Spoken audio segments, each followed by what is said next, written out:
पंढरपूर गजबजून गेलं. अशा सुंदर प्रकारच्या लीला नामदेवरायांनी बाललीला अवस्थेमध्ये केल्या. हळूहळू नामदेवराय मोठे व्हायला लागले आणि मोठे झाल्यानंतर पूर्वीचा काळ होता, फार लवकर लग्न करायचे. आता नामदेवरायचं लग्न किती लवकर झालं असेल याचा अंदाज सांगायचा झाला तर ज्यावेळेस ज्ञानोबारायानं समाधी घेतली त्यावेळेला नामदेवरायला 4 मुलं होते. कारण समाधीची जागा झाडण्यासाठी नामदेवरायाने या 4 मुलांना पाठवलं होतं. नारा विटा गोंदा महादा पाठविला, झाडविला जागा समाधीच्या. मग ज्ञानोबाराय समाधी घेताना नामदेवरायचे 4ही मुलं इतके मोठे होते की त्यांना झाड म्हणल्यानंतर झाडायचं कळत होतं. आणि ज्ञानोबारायानं समाधी घेतली 21 वर्ष 3 महिने 5व्या दिवशी, म्हणजे 21 वर्ष पूर्ण झाले होते आणि वरी 3 महिने आणि 5 दिवस झाले होते. आणि नामदेवरायापेक्षा ज्ञानोबाराय फक्त 5च वर्षांना लहान आहेत. कारण नामदेवरायाचा जन्माचं तिथी मी काल सांगितली तुम्हाला की शालिवान शके 1192 ला नामदेवरायाचा अवतार झाला आणि शालिवान शके 1197 ला ज्ञानोबाराय गोकुळ अष्टमीच्या दिवशी गुरुवारच्या दिवशी प्रकट झालेले आहेत. म्हणून 92 ते 97 फक्त 5च वर्षांनी ज्ञानोबाराय लहान होते नामदेवरायापेक्षा. आणि 21व्या वर्षी ज्ञानोबारायांनी समाधी घेतली म्हणजे नामदेवरायाचं वय तिथं केव्हा किती असेल, 21 आणि 5 26. आणि 26व्या वर्षी नामदेवरायांचे 4 मुलं इतके मोठे होते की त्यांना तिथं झाड म्हणल्यानंतर कळायचं. याचाच अर्थ असा आहे की नामदेवरायाचा विवाह फार लवकर काळामध्ये झालेला आहे. पूर्वीचा काळ होता तो, लग्न लवकर व्हायचे. आणि मग नामदेवरायांचं वय आता लग्नाचं झालंय अशा प्रकारचा. मी का सांगितलं एवढा विस्तार की नामदेवरायाचं लग्नाचं वय झालंय असं म्हणल्यानंतर तुम्हाला 30 वर्षाचे नामदेवराय आठवू नये म्हणून मी सांगितलं. कारण लोक आताच्या नुसार कल्पना करतात ना, म्हणून मी सांगितलं थोडक्यात, आहे का नाही. नामदेवरायाचं वय लग्नाचं झालं, अर्थात नामदेवराय फार झालं तर 10 वर्षाचे झाले असतील. आणि मग नामदेवरायांचं वय लग्नाचं झाल्यानंतर दामू शेट्टी विचार करू लागले की आता नामदेवरायाला कुठली मुलगी पाहावी म्हणण्यापेक्षा कोण आपल्या मुलाला मुलगी देईल. कारण घरची परिस्थिती पाहायला गेलं तर की जेमतेम आपलं पोट भरावं एवढा व्यवसाय होता आणि मग राहायला तेवढी जागा नव्हती. सामान्य झोपडी अवस्थेमध्ये नामदेवरायाचं घर त्या ठिकाणी होतं. आणि मग अशी अवस्था असताना आपल्या मुलाला कोण मुलगी देईल याची चिंता दामू शेट्टीला गोनाई मातेला वाटायला लागली. आणि मग अशी चिंता वाटत असताना भगवंताला ही चिंता जाणली. देवानं विचार केला, अरे दामू शेट्टी आणि गोनाईला माझ्या नामदेवाच्या लग्नाची चिंता आहे का. आणि मग भगवंतानं मीच त्यांचं लग्न लावून देईल अशा प्रकारचा निश्चय करून भगवंतानं एक लीला केली. काय केलं, भगवंतानं चित्त त्या ठिकाणी नामदेवाची सोयरीक जमवायची असा निश्चय केला. हा देवाच्या मनात आल्यावर त्याच्या मनात आल्यावर त्याला स्वतःला 16,108 बायका केल्या. मग नामदेवरायाला एक करून द्यायला काय हरकत आहे. आणि मग नामदेव महाराजांना पत्नी त्या ठिकाणी प्राप्त होऊन द्यावी म्हणून देवानं सोयरीक जुळवण्यासाठी प्रयत्न केले. काय केलं पहा, नामदेवरायाच्या गुमास्त्याचं रूप धारण केलं. म्हणजे मी नामदेवरायाच्या घरचा नौकर आहे अशा प्रकारे सगळ्याला सांगायला लागले देव. रूप पालटलं, धोतर घातलं, खांद्यावरती घोंगडी घेतलेली आहे. पण रूप असं घेतलं होतं महाराज की त्या घोंगडीला जे समोरून दशा नसतात का अशा, त्याला सुद्धा हिरे लावलेले होते. त्या जरीच्या काटाचं धोतर असं चकमकाटात भगवंताच्या त्या रूपाचा दिसायला लागला.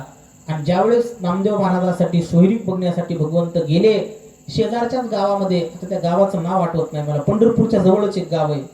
आणि मग त्या गावामध्ये माहित होतं देवाला की राजाई नावाची एक अतिशय सुकन्या असणारी जी नामदेवरायाच्या योग्य आहे हिच्याशीच भगवंत नामदेवरायाचा विवाह झाला पाहिजे, विधिलिखित होतं. परंतु तिच्या वडिलांना नामदेव महाराजांच्या घरी मुलगी द्यावी अशी परिस्थिती जर नाही हे कळालं तर ते काही मुलगी देणार नाहीत.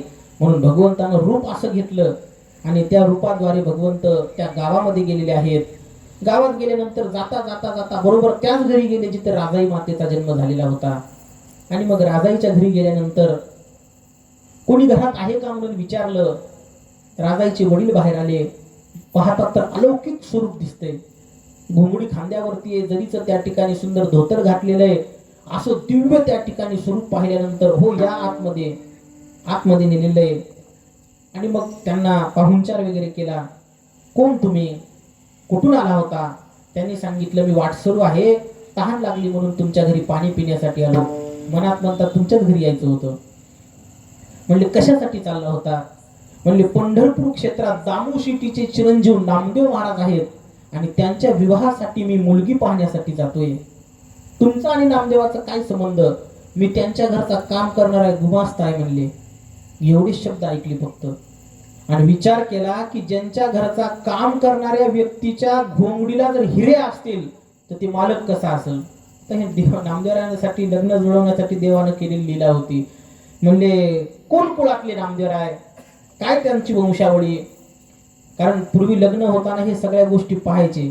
आता लोक लग्न होताना काहीच पाहत नाहीत, कुंडली पाहत नाहीत, गुण पाहत नाहीत.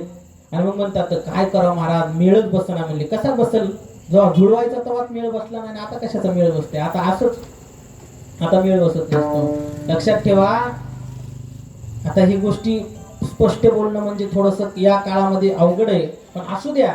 जे ग्रंथात आलंय ते मी स्पष्टपणे सांगायला मला कोणी रोखू शकत नाही, कारण ग्रंथाचा पुरावा आहे त्याला, की लग्न करत असताना स्वकुळातली कन्या पाहावी असं शास्त्र आहे बरं का.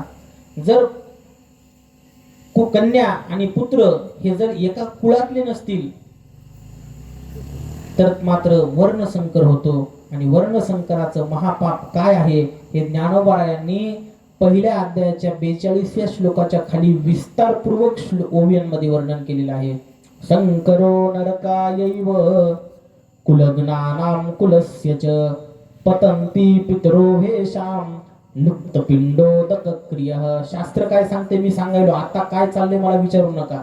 मी ग्रंथाला प्रमाण आहे, मला व्यक्तीचं काही घेणं नाही. मी ग्रंथामध्ये जे आलेलं आहे ते स्पष्ट प्रकारे उल्लेख करून दाखवतोय. शास्त्र असं सांगतंय की वर्णसंकर जर झाला, वर्णसंकर म्हणजे वेगळ्या वर्णातली मुलगी आहे आणि वेगळ्या वर्णातला मुलगा आहे, आणि दोन कुळातले वेगवेगळे त्या ठिकाणी जाती संबंध जुळत नसताना जर विवाह झाला तर त्यांच्यापासून होणाऱ्या संतती जी होते हे संकरित त्या ठिकाणी शास्त्र सांगतं. आणि त्यानं केलेलं पिंडदानही बापाला पोहोचत नाही. मग गयेला करा, नाहीतर कुठं अजून बद्रीनाथला करा, नाहीतर कुठेही करा. म्हणून शास्त्र असं सांगतंय की त्यांनी केलेलं पिंडदानही पोहोचत नाही. आणि वर्णसंकर झाल्यानंतर जे काही कुळामध्ये संतती उत्पन्न होईल या पापामुळं माग पुण्याईनं वैकुंठाला गेलेले सुद्धा पूर्वज नरकात पडायला लागतात. ज्ञानोबा बोलतात, तरी पितर काय करीती, तरी पितर काय करीती, कैसे निस्वर्गी वसती, मग तेही येती कुळापाशी. ते सगळे पितर त्या ठिकाणी नरकाला पडतात. का पडतात? उत्तम अधर्म संचरती, आईसे वर्णावर्ण मिसळती, तेत समूळ पडती जाती धर्म. म्हणले मग मुलानं केलेलं पाप बापाला का भोगावं लागतंय? जैसा नखा गुरुव्याळू लागे, मग तो शिखांत व्यापी वेगे, ते बी अब्रह्मकुळ अवघे आपलं विजे. ज्ञानोबराय पहिला अध्याय पहा तुम्ही. ज्ञानोबराय ही सगळी मंडळी ज्ञानोबरायाच्या प्रेमातली आहे, ज्ञानोबरायाच्या छत्रछाये खालची आहे, ज्ञानेश्वरीच्या कृपेतली आहे. म्हणून मी एवढ्या ओव्या बोलून दाखवल्या तुम्हाला, आहे की नाही. मला नका प्रमाण मानू, पण ज्ञानेश्वरीला प्रमाण माना. पहिल्याच अध्यायात भगवंत अर्जुनाच्या मुखातले वाक्य आहेत. अर्जुनानं भगवंताच्या समोर विचार मांडला, देवा ज्याप्रमाणे पायाच्या अंगठ्याला जरी साप चावला तरी सुद्धा मनुष्याच्या सगळ्या शरीरामध्ये विष पसरतंय आणि त्याला मरावं लागतंय का? पायाचा अंगठाच जातो? नाही ना. पायाच्या अंगठ्याला जरी साप चावला तर पूर्ण शरीरात विष पसरतंय. तसं कुळातल्या कोणीही जरी वंशजानं पाप केलं तर त्याच्या पूर्वजाला सुद्धा त्याचं अधःपतन भोगावं लागतंय म्हणले. हे शास्त्रविधी आहे बरं का. म्हणून नामदेव महाराजाचं कुळ परंपरा विचारली राजाईच्या वडिलांनी आणि मग सांगितलं भारद्वाज कुळामध्ये दामू शेट्टी महान भगवत भक्त आणि त्यांच्याच पोटी नामदेवरायांचा जन्म झालेला आहे. यातीनं शिंपी कुळामध्ये जन्म झालेला आहे, कपड्यांचा व्यवसाय आहे आणि मी त्यांच्या घरचा नौकर आहे. अशा प्रकारची माहिती सांगितली. आनंद वाटला. मी सुद्धा शिंपी कुळातला आहे. मुलाचं वय विचारलं, आपल्या कन्याचं वय त्या ठिकाणी अनुरूप त्या मुलाला आहे. अशा प्रकारची परिस्थिती जाणून त्यांनी प्रार्थना केली, मी सुद्धा नामदेवरायाप्रमाणे शिंपी कुळातला आहे. जर नामदेवरायासाठी माझी मुलगी उपवर असेल आणि तुमच्या मनामध्ये जर त्या ठिकाणी माझी कन्या करून घ्यावी अशी जर त्या ठिकाणी इच्छा असेल तर मी माझी कन्या द्यायला तयार आहे. देवानं सांगितलं, त्याच्यासाठीच ते एवढा खटाटोप केलता आणि सांगितलं हरकत आहे, काही हरकत नाही. म्हणले तुमची कन्या अतिशय सुंदर आहे, मी आमच्या नामदेव महाराजासाठी ही कन्या त्या ठिकाणी तुमची घ्यायला तयार आहे, अर्थ स्वीकारण्यासाठी तयार आहे. भगवंतानं सोयरीक जमवली. दामू शेट्टीलाही नेलं नाही, गोनाई मातेलाही नेलं नाही, सोयरीक जमवली आणि सांगितलं काळजी करू नका, वराड मंडळी घेऊन आम्ही येऊ. आणि मग नामदेव महाराजांचं सगळं त्या ठिकाणी सर्व विराड भगवंतानं सजवलं. सगळी 33 कोटी देवता नामदेवराच्या विवाहासाठी रूप पालटून आली. पण देवानं सांगितलं अक्षता पडल्या की गुप्त व्हायचं म्हणले, तिथे जेवायला बसायचं नाही. 3.5 कोटी देवता आहेत म्हणली, ते लोक हेचीच कोटी देवता आणि एवढ्या सगळ्या देवाला तिथं कोण पंगत घालील म्हणले. म्हणून मग भगवंताच्या सोबत सगळे देवता गेलेले आहेत आणि गेल्याच्या नंतर सुंदर प्रकारे नामदेवरायांचा त्या ठिकाणी विवाह सोहळा पार पडला. शेवटची मंगलाष्टका झाल्याच क्षणी सगळी दिव्यता भगवंतानं गुप्त केली. भगवंताला सुद्धा त्या ठिकाणी लीला करायची होती. जे नामदेवरायाचा त्या ठिकाणी गुमास्ता म्हणून गेले, हे सगळं ऐश्वर्य वैभव सगळं धनसंपत्ती भगवंतानं पुन्हा गुप्त करून घेतली. आणि मग त्या राजाई मातेच्या वडिलांना आईला कळालं की नामदेव महाराजाच्या घरची परिस्थिती फार बिकट आहे, आपल्या कन्येला फसवल्या गेलं असं त्यांच्या लक्षात आलं. परंतु पूर्वीचा काळ होता, एकदा त्या ठिकाणी मंगलाष्टका झाल्या आणि विवाह झाल्यानंतर परत ती स्त्री त्या ठिकाणी कधीही आपल्या पतीचा त्याग करून स्वगृही जात नव्हती. हे जुनं शास्त्र आहे, मी आता सांगणारच नाही, मला काही घेणं नाही. आणि म्हणून एकदा राजाई मातेच्या डोक्यावरती अक्षता पडल्या. राजाई मातेनं सांगितलं माझं जे प्रारब्ध असेल ते आता होईल. आणि मग आनंदानं तिने सुद्धा नामदेवरायांचा स्वीकार केला. आणि नामदेवराय आणि राजाई माता हे आपल्या पंढरपूर क्षेत्रामध्ये राहत्या घरात कशाची महाराज झोपडी होती सामान्य, त्या ठिकाणी हे सर्व परिस्थिती पाहता राजाई माता आनंदानं त्या ठिकाणी तिथं आलेले आहेत. आणि नामदेवरायांचा कुटुंब त्या ठिकाणी चालायला लागलं. फार बिकट परिस्थिती होती, कारण याचं कारण असं होतं की दामोशिटी व्यवसाय करायचे, परंतु नामदेव महाराजांनी कधीच हातामध्ये सुई घेतली नाही, कधीच वस्त्र शिवण्याचा प्रयत्न केला नाही. 24 तास फक्त हातात चिपळ्या टाळ विना आणि भगवंताचं दर्शन करणं, भगवंताचं नामस्मरण करणं, कथा कीर्तन याच काळामध्ये नामदेवराय त्या ठिकाणी आपल्या जीवनचर्या घालवत होते. दामू शेट्टींनी बऱ्याच वेळेला समजून सांगण्याचा प्रयत्न केला, नामा अरे विवाह झालाय तुझा, आता मात्र पोटा पाण्यासाठी काहीतरी व्यवसाय केला पाहिजे नामा. तरी नामदेवरायानं काही ऐकायचं नाही, सारखं फक्त विठ्ठल विठ्ठल विठ्ठल भजन करायचं. राजाई माताना थोडस त्या ठिकाणी सांगण्याचा प्रयत्न केला, पण नामदेवराय काही ऐकायला तयार नाहीत. आणि एके दिवशी नामदेवराय पांडुरंगाच्या मंदिरात गेलेले असताना गोनाई मातेला मात्र फार राग आला.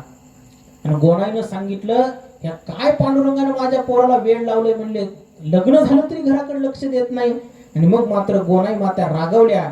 आणि रागवल्यानंतर नामदेव महाराजाला आणण्यासाठी पंढरपूरला अर्थात पांडुरंगाच्या मंदिरात गेल्या. आणि गेल्याच्या नंतर जे भगवंताला त्या ठिकाणी बोलायला लागल्या, बापरे, इतकं पहिल्यांदा नामदेवरायला बोलल्या की नामा अरे 9 महिने तुला मी माझ्या उदरामध्ये वागवलेला आहे आणि आज आमची जिम्मेदारी तुझ्यावर पडली, तू घराकडे लक्ष देत नाहीस. नववासवरी म्या वाहिलासी उदरी, आस केली थोडी होसी म्हणून शिकी त्वारे नामे आईसे काय केले, वनी मोकलिले निरंजनी. भरपूर बोलल्या नामदेव महाराजाला. अरे नामा लग्न झालंय तुझं, काहीतरी पोटा पाण्यासाठी व्यवसाय कर. आणि मग शेवटी सारखं भजन करणाऱ्या नामदेवाला ज्यावेळेस बघितलं, सांगितलं ज्या पांडुरंगानं तुला वेळ लावलंय म्हणले त्या पांडुरंगालाही बघते. आणि मग जे देवासोबत भांडण सुरू केलं, फार गोड भांडण आलंय. आता हे एक एक अक्षर सांगायचं झालं तरी 2-4 तास जातील, एवढं विस्तारपूर्वक भांडण आहे गोनाई मातेचं, फार गोड होईल. आणि मग गोनाई माता विठ्ठलाला म्हणायला लागल्या, वडील वडील आमचे बोलती ती परी, तुझा ऐसा श्री हरी देव नाही, दर्शना आलिया पाणीसी आवाटा, मन मारुनी चोटा बोलवीशी तू देवा. आजपर्यंत तुझं भरपूर वर्णन ऐकलं होतं, पण तुझ्यासारखा धोकेबाज, तुझ्यासारखा दगाबाज, तुझ्यासारखा त्या ठिकाणी खोटारडा दुसरा कोणी नाही म्हणले. का जो व्यक्ती तुझ्या दर्शनाला आला त्याच्या सगळ्या कुळाचा नाश केलास म्हणले देवा तू. आणि एक एक पुरावे सांगायला लागली. भक्त प्रल्हादानं तुझा आश्रय केला, त्याच्याच बापाचा वध केलास म्हणले देवा. बळीराजानं तुझी सेवा केली, त्यालाच पाताला ढकलून दिलंस म्हणले देवा. बिभीषणानं तुझा त्या ठिकाणी सहाय्य केलं, त्याच्या सगळ्या कुळाचा नाश केलास म्हणले देवा. अशा प्रकारे एकेका प्रकारे गोनाई माता भांडायला लागले. भगवंत शांत चित्तानं ते सगळं ऐकून घेत होते. शेवटी भगवंतानं नामदेवाला समजून सांगितलं, नामदेवा अरे आई आहे ती, आईचं ऐकत जा. मातेची आज्ञा मी सुद्धा प्रमाण मानून वनवासाला गेलो होतो म्हणले कैकेयी मातेची, तुझ्या आईची आज्ञा तू पाळली पाहिजेस नामदेवा. आणि मग नामदेवरायानं सांगितलं, जर हेच करायचं होतं देवा तर आतापर्यंत मला तुझं वेळ लावलंच तरी कशाला. देवही नामदेवरायाला बोलायला लागले, मोठं गोड भांडण आहे. आणि मग शेवटी देवानं सांगितलंय, बघ गोनाई मला भांडायची काही गरज नाही. देवाला वाटलं थोडं चेष्टा आपणही करावं भांडणाची, काय प्रेम होतं एकमेकाचं, लक्षात ठेवा. नामदेवराय आणि गोनाई माता गोनाई माता आणि पांडुरंग परमात्मा यांचा जर संवाद वाचला तर लक्षात येईल की काय अधिकार होता या मंडळींचा. गोनाई माता देवाला असं भांडतात जसं काही शेजारण्याचं भांडण लागले. भीडभाड ठेवली नाही देवाची.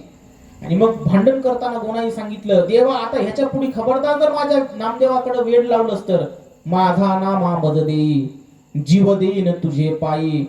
नामदेवा, पांडुरंगा, माझ्या नामदेवाला माझ्या स्वाधीन कर, नाहीतर तुझ्या पायावर मी माझा जीव दिल्याशिवाय राहणार नाही. आतापर्यंत तुला सवय लागली, जे येतील त्यांना अशाच प्रकारे ते भुलवलंस आणि आपल्या ताब्यामध्ये करून घेतलंस म्हणले. पुंडलिका भुलविले तैशे माझ्या बाळा केले. त्या पुंडलिकाला असंच वेड लावलंस म्हणले देवा, आणि त्याला एकदा भुलवलं असशील, पण मी तसं भुलू देणार नाही म्हणले. मग विठ्ठल म्हणे, गोनाबाई नामा तुझा घेऊन जाई. असं आहे का, मला भांडण करतेस का, जा हे घेऊन जा नामदेवाला, येऊ नको पुन्हा परत मंदिरामध्ये. आणि मग असं म्हणल्यानंतर देवानं काय केले, लीला केली पहा. नामदेवरायला मागं दाळलं आणि स्वतःच नामदेवाचं रूप धारण केलं. गोनाईच्या हातात आपला हात दिला. काय भगवंताला वेळ लागलं होतं. आणि मग हात धरून या आली. हात धरून तिनं घराकडे जायला सुरुवात केली. अर्ध्या रस्त्यात गेल्यानंतर, चल नामदेवा, आता जर पुन्हा मंदिरात गेलास तर तुझा पाय मोडून ठेवील. आणि पाहिलं मागं नामदेवराय येतात की नाही म्हणून तर भगवंत शंख चक्र गदा पद्म धारण केलेले. पुन्हा गोनाई माता रागवल्या. अधिकार त्या ठिकाणी देवाचा नामदेवरायाचा कळाला. नामदेवरायला मंदिराशिवाय दुसरं काही कळत नव्हतं. रात्रंदिवस मंदिरामध्येच त्या ठिकाणी मान केशवा तुझे पण नाही, राम म्हणे केशवा तुझे पण नाही, राम म्हणे केशवा तुझे पण नाही, राम म्हणे केशवा तुझे पण नाही, राम म्हणे केशवा तुझे पण नाही, राम म्हणे केशवा तुझे पण नाही, राम म्हणे केशवा तुझे पण नाही, राम म्हणे केशवा तुझे पण नाही. परी प्रेम तुझ्या ठाई ठेविले, परी प्रेम तुझ्या ठाई ठेविले, परी प्रेम तुझ्या ठाई ठेविले, नामा तो केशव, केशव तो नामा, नामा तो केशव, केशव तो नामा, नामा तो केशव, केशव तो नामा, नामा तो केशव, केशव तो नामा, नामा तो केशव, केशव तो नामा, नामा तो केशव, केशव तो नामा, नामा तो केशव, केशव तो नामा, नामा तो केशव, केशव तो नामा. नामदेवराय केशव झाले, केशव नामदेवराय झाले. असं त्या ठिकाणी हे सर्व चरित्र पंढरपूर क्षेत्रात घडायला लागलं. गोनाई मातेनं सांगितलं, देवा तुला कोणाची, माझी इच्छा नाही तुला घरी घेऊन जाण्याची, आणि जर तू जर नामदेव म्हणून माझ्या घरी आलास तर तुझ्या 16,108 बायका घरी येतील. एवढ्याला पोचू का म्हणले मी, माझी एवढी शक्ती आहे का. फार सुंदर संवाद गोनाई मातेचा आणि पांडुरंग परमात्म्याचा आहे. एके दिवशीचा प्रसंग घडला. दामू शेट्टीनं सांगितलं, नामदेवा अरे काहीतरी पोटा पाण्याचा व्यवसाय कर. आणि मग सगळं सांगितल्यानंतर दामू शेट्टीनंच कापड आणून दिला. आणि कापड आणून दिल्यानंतर नामदेवाला सांगितलं, नामदेवा हे बघ, हे सगळं कापड देतोय तुझ्या ताब्यात, आता हे जायचं आणि बाजारामध्ये विकूनच घरी यायचं म्हणले, त्याच्याशिवाय यायचंच नाही. आणि मग हे सगळं सांगितल्याच्या नंतर नामदेवरायला ते कापड दिला. आणि कापड दिल्याच्या नंतर सांगितलं, जा आज आठवडी बाजार आहे, त्या बाजारात सगळं कापड विकल्या गेलंच पाहिजे. आणि मग वडिलांनी सांगितल्यानंतर नामदेवरायाने तो आदेश म्हणून सगळं कापड घेतलं आणि असणाऱ्या त्या ठिकाणी बाजारला निघालेले. बोले दामा शेटी नामा ऐकावी गोष्टी, पाहे संसाराची सोय, हटा बाजारासी जाय. जाय बाजारामध्ये हे सगळं कापड घेऊन. आणि मग जाय म्हणल्याच्या नंतर नामदेवराय ते कापड घेऊन निघाले. जात असताना रखरखीत ऊन पडलेलं, असाच चैत्र महिना असेल. आणि मग त्या उन्हाच्या अवस्थेमध्ये नामदेवराय त्यावेळेस निघालेले असताना एक माळरान लागलं. हे आपल्या ताराबारला कसं दगड धोंडे आहेत का नाही सगळे, तशा प्रकारचं सगळं माळरान लागलं. आणि लागल्याच्या नंतर त्या माळ रानामध्ये अनेक त्या ठिकाणी दगड पडलेले होते. एक फार मोठा दगड होता, त्याच्यापेक्षा छोटा दगड होता, त्याच्यापेक्षा सगळ्यात छोटा दगड होता. नामदेवरायांनी काय लीला केली पहा. ते सगळे दगड पाहिले. नामदेवरायाचा त्या ठिकाणी विश्वव्यापक भाव जागृत झाला. विठ्ठल जळी स्थळी भरला, हरिता ठावना ही उरला, आज म्या दृष्टीने पाहिला, विठ्ठलची विठ्ठल. नामदेवरायाने विचार केला की माझा पांडुरंग परमात्मा सगळीकडे व्याप्त आहे. या धोंड्यांमध्ये सुद्धा माझा पांडुरंग परमात्मा आहे. प्रल्हादाची अवस्था होती, लक्षात ठेवा. अवतारच प्रल्हादाचा होता. त्यामुळं चराचरामध्ये भगवंताला पाहावं अशा प्रकारचं नामदेवरायांचा अधिकार. त्या धोंड्यांकडे पाहिलं, रखरखत्या उन्हामधले ते सगळे धोंडे दगड पाहिले आणि नामदेवरायानं सांगितलं, देवा या धोंड्याच्या रूपानं तूच नटलेला आहेस, किती ऊन लागते, किती तुला त्या ठिकाणी त्रास होत देव असेल. नटला लाला परी, देव नटला लाला परी, देव नटला लाला परी, देव नटला लाला परी, देव नटला लाला परी, देव नटला लाला परी, देव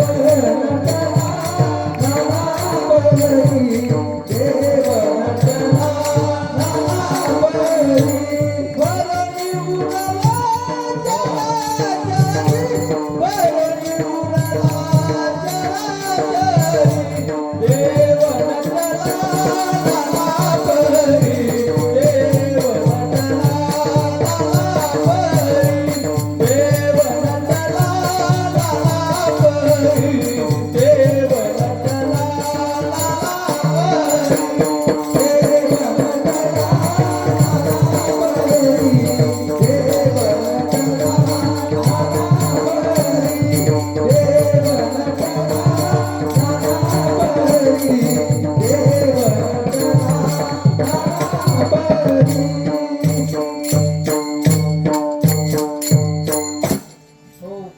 चराचरामध्ये व्याप्त आहेत.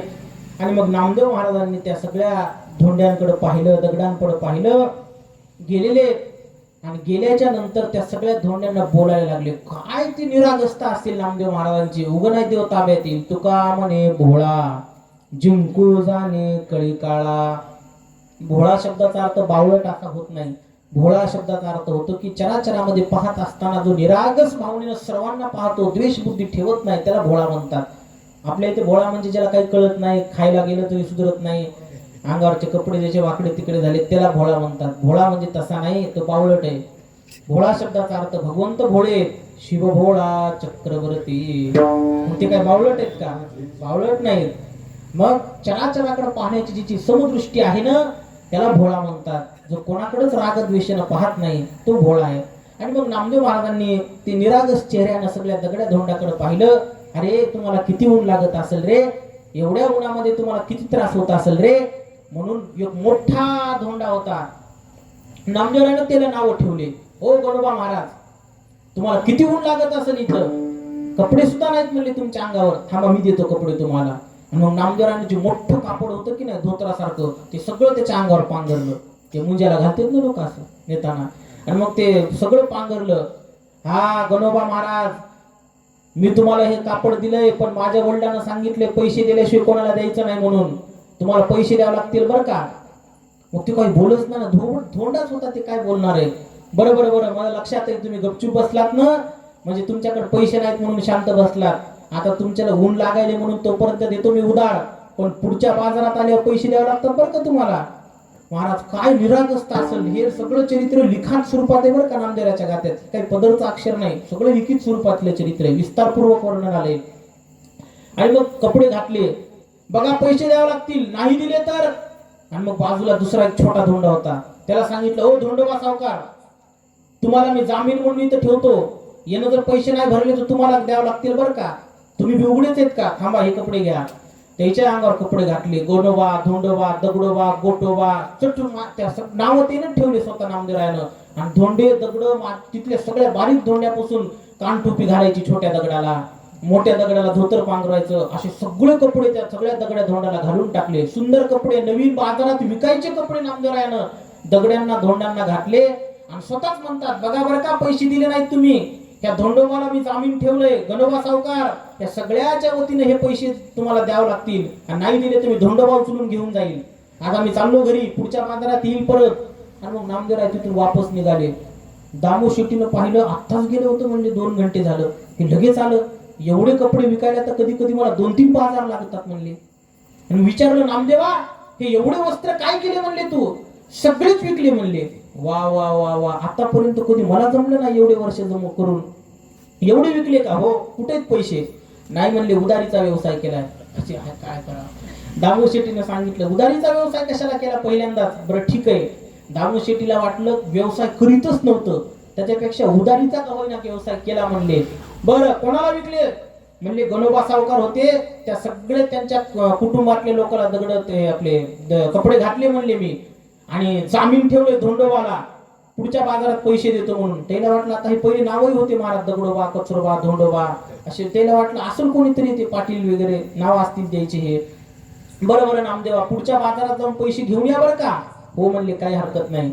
करता करता करता 8 दिवस निघून गेले. आता एवढे सुंदर कपडे तिथे कोणी ठेवले असतील का? चट कपड्याचं त्या ठिकाणी लोकांनी लूट करून घेतले दिसल्यानंतर. 8 दिवसाचा कालावधी गेला, पुढच्या बाजाराची वेळ आली. आणि मग दामू शेट्टीनं काय सांगितलं? दामा शेट्टी म्हणे, व्यवहार कोणाशी केला तो आम्हासी सांगनाम्या, गणोबा नाईक नाम हे जयाचे, सावकार साचे पुरातन. हे चरित्र आलेलं आहे. नामदेवराने सांगितलं, गणोबा सावकार आहेत म्हणले जुने, फार मोठे सावकार आहेत. मोठे म्हणजे नामदेवराय म्हणायचे मोठा धोंडा आहे, पण याला वाटायचं श्रीमंत आहेत. आणि मग हे असं सगळं चरित्र भाग झाला. आणि मग नामदेवरायला सांगितलं, जा म्हणले आता पैसे घेऊन या. 1 आठवडा झाला की नाही, गेल्या आठवड्यात उधार दिले होते, या आठवड्यात पैसे आणा. दामा शेट्टी म्हणे, नामया सुजाना, वेगी द्रव्य आणा जागून या. जा पटकन पैसे घेऊन या. बरं जाऊन या नामदेव, बोले गणोबासी भाव. त्या गणोबापाशी गेले, म्हणजे त्या मोठ्या धोंड्यापाशी. ओ गणोबा सावकार, गेल्या आठवड्यात तुम्हाला सगळ्याला कपडे दिले म्हणले, कुठं घातले? जाऊ द्या, कुठं घालायचे ते घाला, धुवाय टाकले असतील म्हणले. आमचे पैसे सगळे द्या म्हणले, सगळ्या कपड्याचे, नाही तर वडील काय मला ठेवीत नाहीत.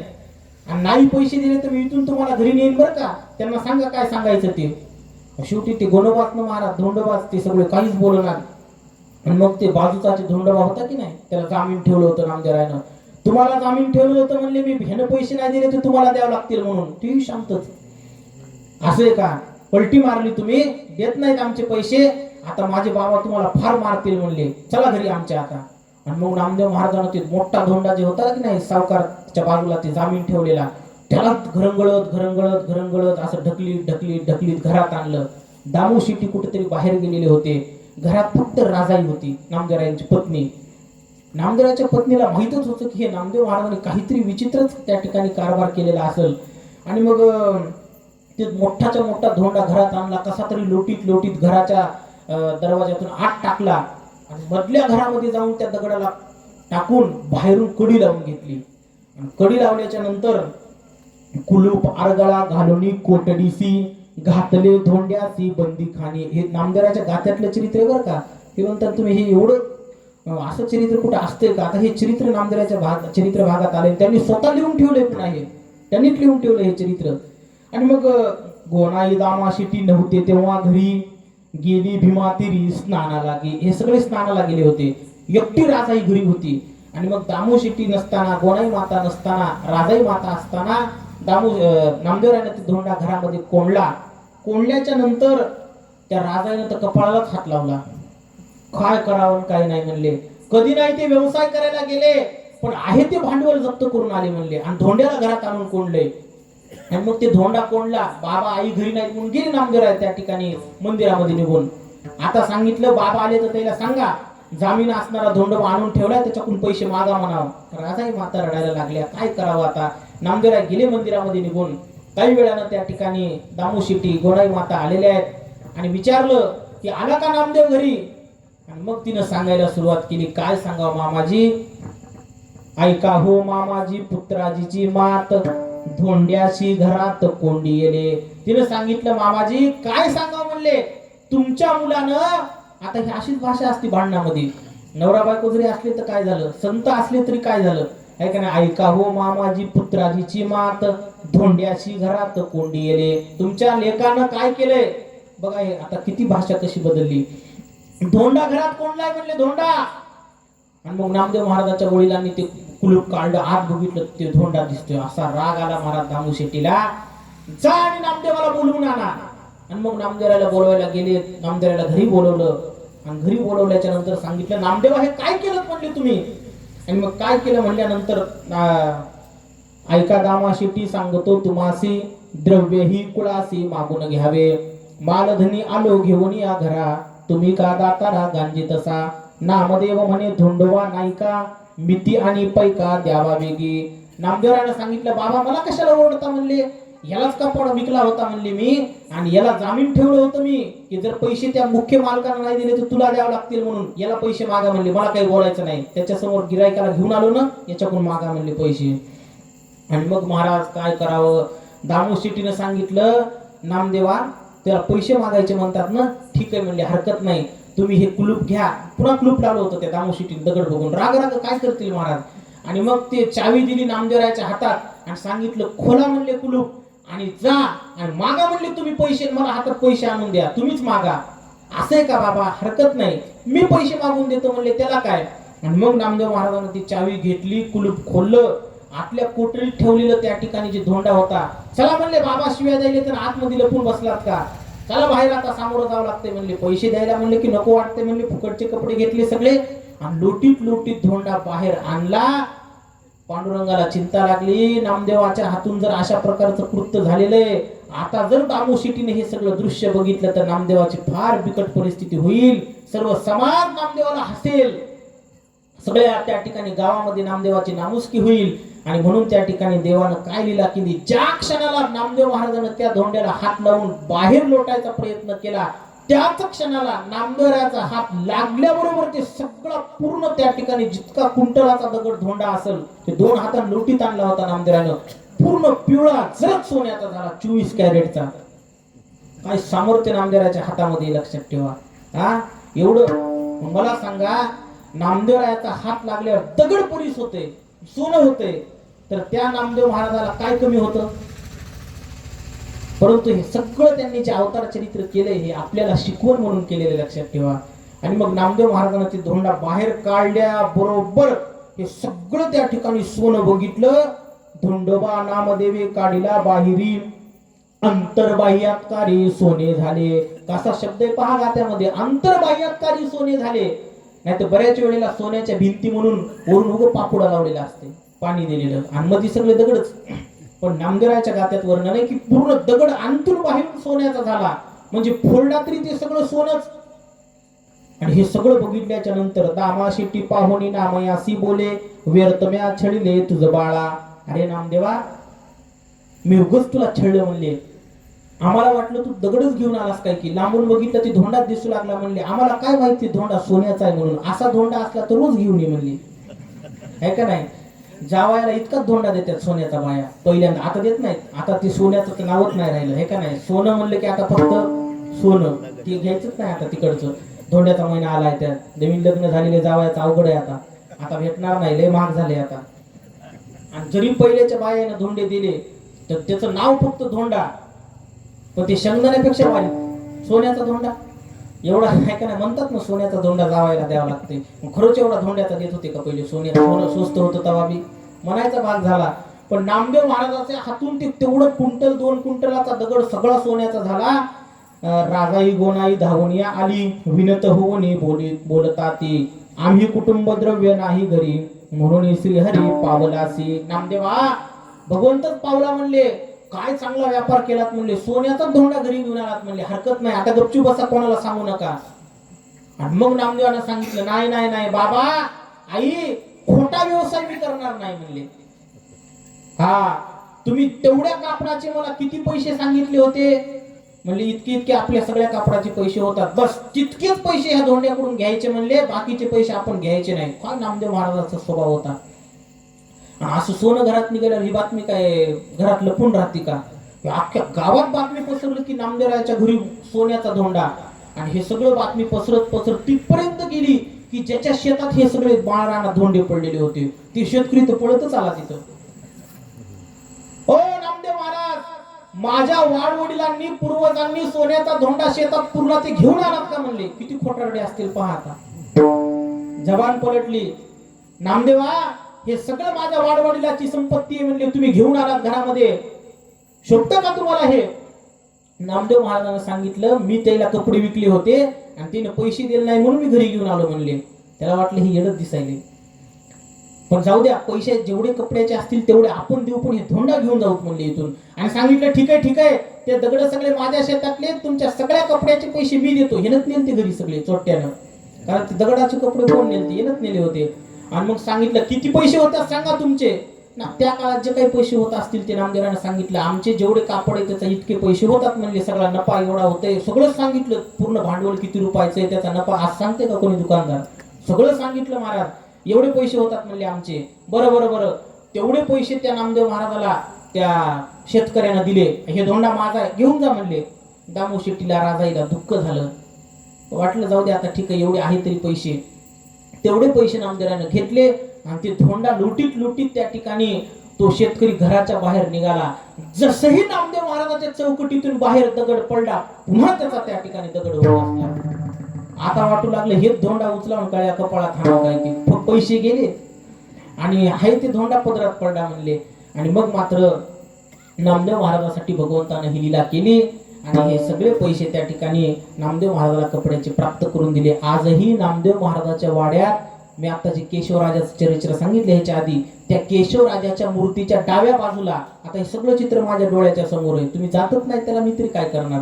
त्या डाव्या बाजूला एका खिडकीमध्ये हे सगळे जे छोटे छोटे गोटे नव्हते की नाही नामदेवाने लिहिलेले, त्या सगळ्याच सोनं झालं होतं महाराज. नामदेवाचा स्पर्श झाल्यावर धोंडोबा, गोनोबा, गोटोबा हे सगळे सोनं झालं होतं. आणि त्यांनी त्याच्यातले काही 2-3 दगड नामदेवाच्या वंश परंपरेनं ते जतन करून ठेवलेले आहेत. आणि आजही त्याचा 24 तास रोज त्याची पूजा होते. लक्षात ठेवा, देवाच्या पूजेबरोबर त्या धोंड्याची पूजा. देवाला नैवेद्य दाखवला की त्या धोंडोबा गोनोबाला नैवेद्य. हे पहा नामदेवाच्या वाड्यामध्ये. आणि सगळे त्या ठिकाणी हे ठेवलेले दगड धोंडे तुम्हाला पाहतील, पण आपल्यालाही सोनं दिसत नाही. आता जिथे नामदेवाचा हात सोडून बाकीच्याचा हात लागलो तिथं त्याचं दगड घालता, म्हणून प्रतीक म्हणून त्या शेतातले धोंडे नामदेवाच्या वंश परंपरेमध्ये जतन करून ठेवलेले. त्या धोंड्याला सुद्धा पंचपक्वान्नाचा रोज नैवेद्य. याच्यातून एक गोष्ट शिकण्यासारखी आहे की जर दगडाला स्पर्श संतांचा झाला तर त्यांची पूजा होती, मग माणसाला झाल्याच्या नंतर का होणार नाही, है की नाही. नेवाशाला सुद्धा भिंत मंदिर आहे. एखाद्या देवाचं मंदिर आहे का भिंतीचं मंदिर आहे? भिंतीचं मंदिर आहे. अहो मंदिराला भरपूर भिंती असतात, पण भिंतीचं मंदिर कोणी बांधतंय का? पण का बांधलं? ज्ञानोबारायाचा स्पर्श झाला म्हणून. ज्ञानोबारायाच्या संगतीत ती भिंत आली म्हणून भिंतीचं मंदिर झालं. नामदेवरायाच्या संगतीत धोंडे गेले, आज त्यांना पंचपक्वान्नाचा रोज नैवेद्य. तुम्हाला खोटं वाटलं तर माझ्यासोबत पंढरपूरला चला. आणि नामदेवाच्या वाड्यात गेल्याच्या नंतर केशवराजाच्या दर्शन झाल्यानंतर डाव्या बाजूला एका खिडकीमध्ये, एका त्या जागेमध्ये हे गोनोबा धोंडोबा सगळे ठेवलेले आहेत महाराज पूजेसाठी, प्रतीक म्हणून नामदेवाचं. ते आपल्याला दिसत नाही सोनं, पण आजही नामदेवाच्या वंश परंपरेमध्ये ही श्रद्धा आहे की ते दगड धोंडे सोन्याचेच आहेत, पण आपलं सामर्थ्य नसल्यामुळं आपल्याला ते दिसत नाही. आता सगळ्या संतांना ज्ञानोबारायाच्या दरबारातल्या पिंपळाचं वर्णन कसं केलेलं आहे? जयाची द्वारी, जयाची द्वारी सोन्याचा पिंपळ, जयाची द्वारी सोन्याचा पिंपळ, जयाची द्वारी सोन्याचा पिंपळ, जयाची द्वारी सोन्याचा पिंपळ, जयाची द्वारी सोन्याचा पिंपळ, जयाची द्वारी सोन्याचा पिंपळ, जयाची द्वारी सोन्याचा पिंपळ, जयाची द्वारी सोन्याचा पिंपळ. अंगी ऐसे बळ रेण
करील गाय हे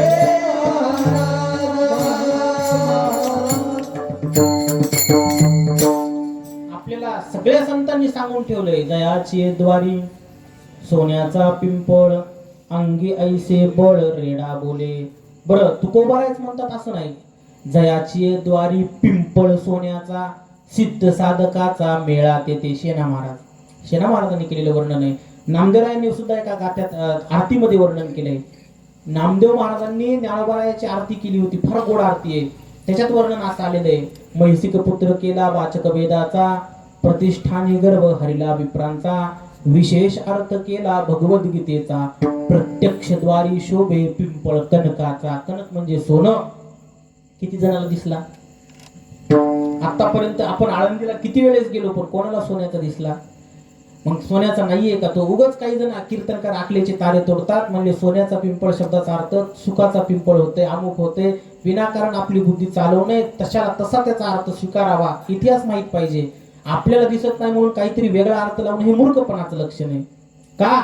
कारण त्या झाडाची निर्मिती किंवा त्या झाडाला त्या ठिकाणी लावलेलं काम जर कोणी केलं असेल तर कुबेरानं ते झाड लावलेलं आहे. मोठा इतिहास आहे. आता मला आळंदी महात्म्य सांगायचं नाही किंवा ज्ञानोबारायांचं चरित्र आता आपलं चालू नाहीये, परंतु ते सगळं झाड सगळ्यात पहिल्यांदा पिंपळ सोन्याचा जो लावलाय तो कुबेरानं लावलेला आहे, आणि त्याच्या खाली कुबेरानं आपली नवनिधी संपत्ती पुरलेली आहे, म्हणून तो सोन्याचा पिंपळ आहे.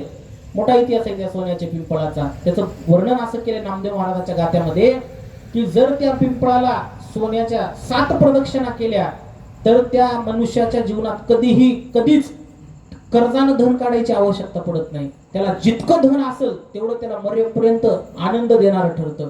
भलेही त्याला 10 रुपये पगार असेल पण ते 10 रुपये सुद्धा त्याला त्याच्या जीवनामध्ये पुरतात. बऱ्याच जणांना लाख रुपये आणले तरी सगळे भस्मसात कुरुते अर्जुन पुरतच नाहीत महाराज. कर्ज काढलं तरी पुरत नाही. पण त्या प्रदक्षिणा जर केल्या, जेवढा व्यवसाय असेल त्याच्यातही तू सुखी समाधान राहायला लागतो. आणि दुसरं वरदान असेल त्या झाडाला की त्याला जर रोज 7 प्रदक्षिणा केल्या तर माग त्याचे वडील, आजोबा, पंजोबा, खापर पंजोबा, चिपड पंजोबा, अजून कोणते मागचे असतील ते, त्याच्या 42वे मागची पिढीतले जेवढे पूर्वज आहेत हे जर पाप कर्म करून नरकात पडलेले असतील तर ते सुद्धा त्या ठिकाणी वैकुंठाला जातात. एवढं सामर्थ्य त्या प्रदक्षिणेमध्ये आहे. मी मनानं म्हणत नाही, नामदेवाच्या गात्यात त्याला प्रमाण आहे. नित्य प्रदक्षिणा सप्त, अगाध पुण्य त्वरित, पूर्वज वैकुंठासी जात, 42 सहित. नामदेवाने वर्णन केले त्या झाडाचं. ते झाड सोन्याचं आहे, सामान्य नाही ते झाड. म्हणून त्या झाडाला जर रोज 7 प्रदक्षिणा, आम्ही आळंदीत असताना रोज त्याला 7 प्रदक्षिणा मारायचो महाराज. त्याला खाडाच करायचा नाही. जर दर्शनाला जरी गर्दा असला तर प्रदक्षिणा चुकवायची नाही, रोज प्रदक्षिणा करायची. हा, तेवढं भाग्य आहे का नाही? नशीब पाहिजे त्याला सुद्धा. आळंदीत राहण्याचं सुद्धा भाग्य लागतं. आम्हाला 2-4 वर्ष आळंदीत राहण्याचं भाग्य प्राप्त झालं. आम्ही रोज प्रदक्षिणा करायची. पण ह्या शब्दाला, वचनावर विश्वास ठेवून, संताची पायी हा माझा विश्वास. आणि विशेष सांगू तुम्हाला, त्या सोन्याचा पिंपळ माझ्या जवळ असल्यामुळं मला काय असेल ते असेल पण कधीच कशाचीच कमी पडली नाही. 1 रुपया मागायची कोणाला पडली नाही. मी कायम तो पिंपळ सोन्याचा जवळ ठेवतो. तुमचं नशीब आहे. मी त्या नामदेवाच्या गात्यात तेव्हा पान ठेवलं होतं, तेव्हा आता चरित्र सांगताना हे सोन्याचंच पिंपळाचं पान आहे बरं का. हा, लक्षात ठेवा. हे तुम्ही पाहिलात नाही सगळं. ते मी आळंदीला असताना सोन्याच्या पिंपळाचं पान खाली पडलं, ते मी उचलून नामदेवाच्या गात्यात ठेवलं. योगायोगाने हे चरित्र सांगायला आणि ते पानाचं पान निघायला, म्हणजे काय सगळे हे नामदेवाचा कृपा आशीर्वाद याला म्हणतात. लक्षात ठेवा. हा, हे इथंच पान ठेवलं. हे अजान वृक्षाचं पान आहे. ज्याला ज्ञानप्राप्ती करून घ्यायची त्याला वर्णन केले नामदेवानं. अजान वृक्षाची पाने जाण, जो भक्षुनी करील अनुष्ठान, त्याशी साध्य होईल ज्ञान, याशी संशय नाही. याच्यावर विश्वास ठेवून हे पान जवळ ठेवलं. मी घरी काही 24 तास रात्रंदिवस अभ्यास करत नाही, पण इथं बसल्यावर आपोआप अक्षर मुखातून बाहेर निघतात. हे वर्णन आहे या झाडाचं महात्म्य. लक्षात ठेवा. आपला संतांवर विश्वास नसतोय, विश्वास पाहिजे. आणि हे सोन्याचा पिंपळ आहे महाराज. आपल्याला दिसत नाही म्हणून काय झालं, पण याचं सामर्थ्य नामदेवाने वर्णन केलेलं आहे. याचं दर्शन करणाऱ्याला, याची प्रदक्षिणा करणाऱ्याला आळंदी क्षेत्रात त्याच्या पूर्वजाचा सुद्धा वैकुंठ गमन होतं. हे आम्ही कायम त्याला जवळ ठेवतो, प्राणापेक्षा याला जपत असतो. लोक खरं सोनं जपतात. आम्ही हे सोनं आता 5-6 वर्ष झालं पण याला दगा सुद्धा लागू दिला नाही. मी हातच लावू देत नाही कोणाला. हे तशाला तसं याची काडी सुद्धा मोडू दिलं नाही मी. हे खरं सोनं म्हणून ह्याला जपावं. लोक सोन्याला कसं जपतात, असं शर्टाच्या गुंड्या लावून, आहे का नाही, तसं हे सोनं आम्ही जपत असतो. आणि हे सोनं खरं कृपा करणार आहे. हे एक जीवनाचं सोनं करणार आहे, लक्षात ठेवा. असो, मी कशासाठी सांगितलं की नामदेवरायाच्या हाताचा स्पर्श झालेले दगडोबा धोंडोबा आपल्याला सोनं दिसत नसले तरी सुद्धा ते सोन्याचेच आहेत. हा सोन्याचा पिंपळ आपल्याला जरी सोन्याचा दिसत नसला तर सगळ्या संतांनी याचं वर्णन केलेलं आहे. आणि पूर्वज सुद्धा वैकुंठाला जातात एवढं सामर्थ्य या सोन्याच्या पिंपळाचं आहे. महाराज अर्जुनासारख्या भक्ताला सुद्धा विराट रूप दाखवल्याच्या नंतर ते दिसलं नव्हतं. 11वा अध्याय गीतेचा वाचा, ज्ञानेश्वरी वाचणारे माणसे सगळे, भगवान श्रीकृष्णानं 11व्या अध्यायाच्या 5व्या श्लोकामध्येच विराट रूप धारण केलं होतं. पश्चिमे पार्थ रूपाने शतशोत सहस्त्रशः नाना विधानी दिव्याने नाना वर्णाकृतीनिच. पण 8व्या श्लोकामध्ये भगवंतानं लक्षात आलं देवाच्या की अरे अरे अरे अर्जुनाला मी दिव्य दृष्टी दिलीच नाही. आणि अर्जुन म्हणू लागला, देवा तुम्ही म्हणता की बघ माझ्या सगळ्या शरीरामध्ये हे विश्व दिसतंय, मला तर तुम्ही आताही त्या ठिकाणी घोड्याचा लगाम पकडलेले दिसतात म्हणले. आणि मग देवाच्या लक्षात आलं की मी अर्जुनाला दिव्य दृष्टी द्यायची राहिली. आणि 5व्या श्लोकामध्ये विराट रूप धारण केलं तरी 8व्या श्लोकापर्यंत अर्जुनाला ते दिसत नव्हतं. आणि 8व्या श्लोकामध्ये भगवंतानं दिव्य दृष्टी दिली. न तुमाम शक्यसे द्रष्टुम मने नैव स चक्षुषा दिव्यम ददामि ते चक्षु पश्चिमे योगमैश्वरम. अर्जुना आता दिसल म्हणले तुला. आणि मग भगवंतानं दिव्य दृष्टी दिली. मग विराट रूप धारण केलं होतं 5व्या श्लोकामध्ये. पण 8वा श्लोक आला तरी सुद्धा अर्जुनाला ती दिव्य दृष्टी दिसत नव्हती. का? डोळे सामान्य होते. मग एवढा भक्त देवाच्या जवळ असून त्याला जर विश्वरूप बघण्यासाठी साध्या डोळ्यानं बघता आलं नाही तर आपल्याला सोन्याचा पिंपळ चष्म्यातून बघता येईल का? मला सांगा बरं तुम्ही. तुम्हाला चष्मा घातल्याशिवाय पेपर वाचता येत नाही तर ते सोन्याचा पिंपळ दिसल? त्याच्यासाठी अधिकार लागतोय, सामान्यता नाही, लक्षात ठेवा. पण विश्वास ठेवला पाहिजे संतावर, विश्वास ठेवून हे कार्य केलं पाहिजे. असो, अशा प्रकारे हे चरित्र भाग नामदेवरायाच्या जीवनामध्ये एक एक प्रसंग फार गोड आहेत, अमृताहून गोड असणारं नामदेवरायांचं हे दिव्य चरित्र कथा. आणि मग अशा प्रकारचं हे चरित्र पुढे पुढे जात असताना प्रसंग असा झाला की नामदेवरायाची कीर्ती चराचरामध्ये हळूहळू त्या ठिकाणी पंढरपूरच्या बाहेरही पसरायला लागली. वाऱ्या हाती माप चाले सज्जनाचे कीर्ती मुख त्यांचे नारायण. आणि मग एक वेळेसचा प्रसंग असा झाला की सगळे संत मंडळी हे सगळे आळंदी क्षेत्रामध्ये जमा झालेले असताना नामदेवरायाला पांडुरंगानं सांगितलं, नामदेवा इतके वर्ष तू माझी सेवा पंढरपुरात करतोस, एकदा आळंदीला जा. तिथं ज्ञानेश्वर नावाचे फार मोठे भगवत भक्त राहतात, तिथं जा, त्यांची भेट घे, ते मला फार प्रिय आहेत. तो आणि मी नाही तुझ्या ज्ञानदेव आत्मा माझा. तिथं जा नामदेवा. हे सांगण्याचं कारण असं होतं की नामदेव महाराजाला सगळं प्राप्त झालं होतं, पण पुनवे होणे चतुर्दशी जे तुले उणे पण शशी. ज्ञानोबाराय म्हणतात की पौर्णिमेच्या एक दिवस आधी चंद्र किती कमी असतो? थोडासा कमी असतो. म्हणजे चतुर्दशीचा चंद्र पाहिला तर ओळखू येत नाही पौर्णिमा आहे का चतुर्दशी आहे. पौर्णिमेच्या एक दिवस आधी तसं थोडा चंद्र बाकी असतो. तसं नामदेवरायाची सगळी अवस्था पूर्ण झाली, फक्त गुरु करायचा राहिला म्हणली. बस तितकं झालं की नामदेवराय 100% या जगामध्ये पूर्ण भक्त म्हणून ख्यात होतील. आणि देवाला वाटू लागलं माझा नामदेव 99% सुद्धा नाही, 100%नच पास झाला पाहिजे. देवाचं प्रेम होतं नामदेव महाराजावर. आणि सांगितलं जा आळंदीला. आळंदी क्षेत्रात नामदेवराय आले. आल्याच्या नंतर ती घरची परिस्थिती बघितली ज्ञानोबारायाच्या. सगळं त्या ठिकाणी सामान्य परिस्थिती, आई वडिलांचा देहत्याग झालेला आहे, सर्व परिस्थिती होती. पण अधिकार ज्ञानोबारायांचा सामान्य नव्हता. निवृत्ती, ज्ञानदेव, सोपान, मुक्ताबाई, त्याच क्षणी गोरोबा काकासारखे सगळे संत आळंदी क्षेत्रामध्ये जमा झालेले होते. आणि मग नामदेवराय आल्याच्या नंतर प्रत्येकानं देवाचे लाडके भक्त आहेत म्हणून प्रत्येकानं त्यांना दंडवत प्रणाम घातला.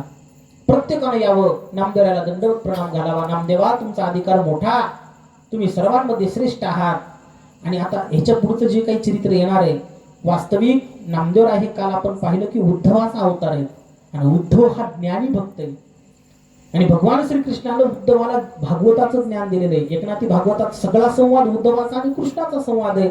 मग ज्या श्रीकृष्णानं उद्धवाला ज्ञान प्राप्ती करून दिली, तो उद्धवच नामदेवरायाच्या रूपात प्रगट झाला असेल तर नामदेव महाराज अज्ञानी होते असं कसं म्हणता येईल? कारण वेदांताचा सिद्धांत आहे की ब्रह्मज्ञान एकदा प्राप्त झाले की ते नष्ट होत नाही. मग नामदेवराय ज्ञानी होते, पण चराचराला गुरु महात्म्य कळावं म्हणून केलेली ही लीला आहे, लक्षात ठेवा.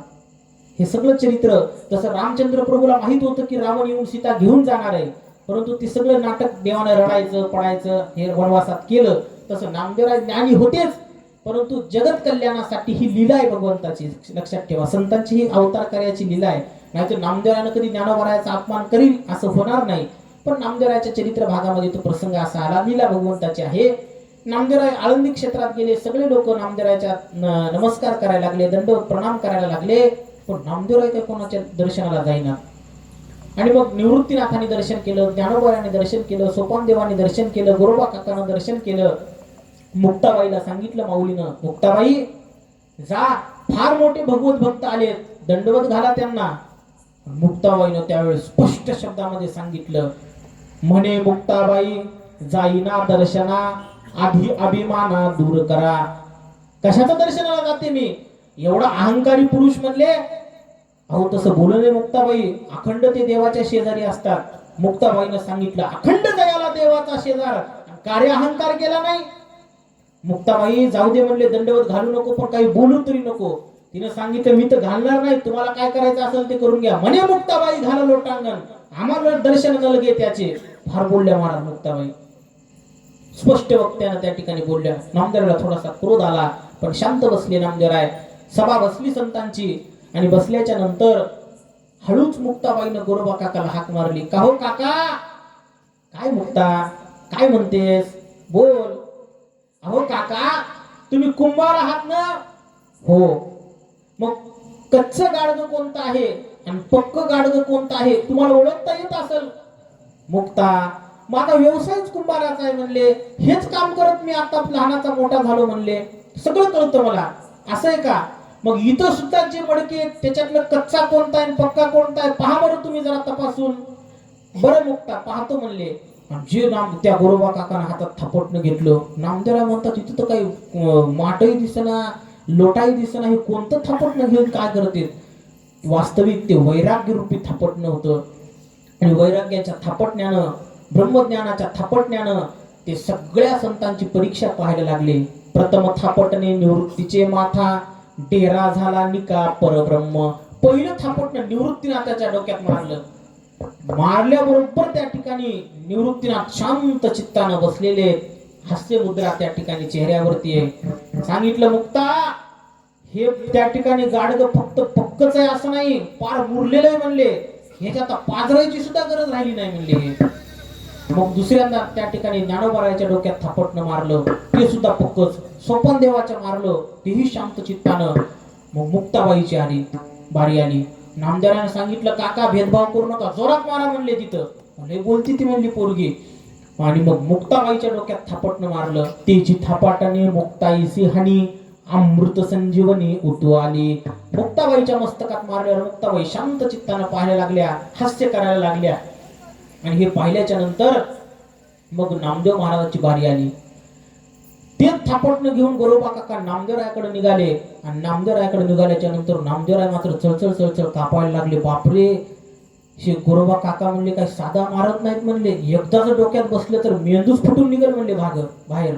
आणि मग नामदेवराय असा विचार करतात ना करतात तोपर्यंत थाट दिशी नामदेवरायाच्या डोक्यामध्ये थापटणं मारलं. आणि मग तेची थापटणे नामदेवावरी, डोही चोळे मोहरी रडू लागे. जे थापटणं जोरात बसलं, एवढा टेंगुळ नामदेवरायाच्या डोक्याला.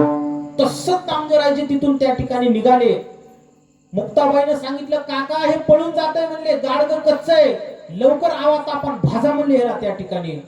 आणि मग गोरोबा काकानं सांगितलं, खरंच मुक्ता, हे गाडगं कच्च आहे म्हणले. गोरा म्हणे कोरा राहिला गे बाई, शून्य बरी नाही भाजी याला. थोडं सुद्धा भाजले नाही, याला चांगलंच भाजावं लागतंय म्हणले. नामदेवरायला वाटलं थापटणं मारा म्हणल्यावर टेंगुळ आणला, आता भाजा म्हणल्यावर तर काय जाळतेच का काय की म्हणले, इथं पेटवितील मला त्या ठिकाणी जाळतील. पण जाळा शब्दाचा अर्थ होता ज्ञानाग्नी सर्व कर्मानी भस्मसात करूते अर्जुन. ज्ञानरूपी अग्नीच्या द्वारा त्यांना भाजा असा अर्थ होता. नामदेवराजी पळाले, थेट पांडुरंगापर्यंत थांबलेच नाहीत. आणि नामदेवरायानं पांडुरंगाच्या चरणावर मस्तक ठेवला आणि रडायला लागले, देवा काय तुझी संत मंडळी होती म्हणले, सगळे आगडदूत असं स्वागत करतात का संतांचं? किती मारलं म्हणले, माझ्या डोक्यामध्ये टेंगुळ आलंय पहा. आणि ते पाहिल्याच्या नंतर देवाच्या मुखातून वाक्य निघाले, दया आली देवाला सुद्धा, अरे माझ्या नामदेवाला कोण मारलं म्हणले, हात तुटून पडतील त्याचे.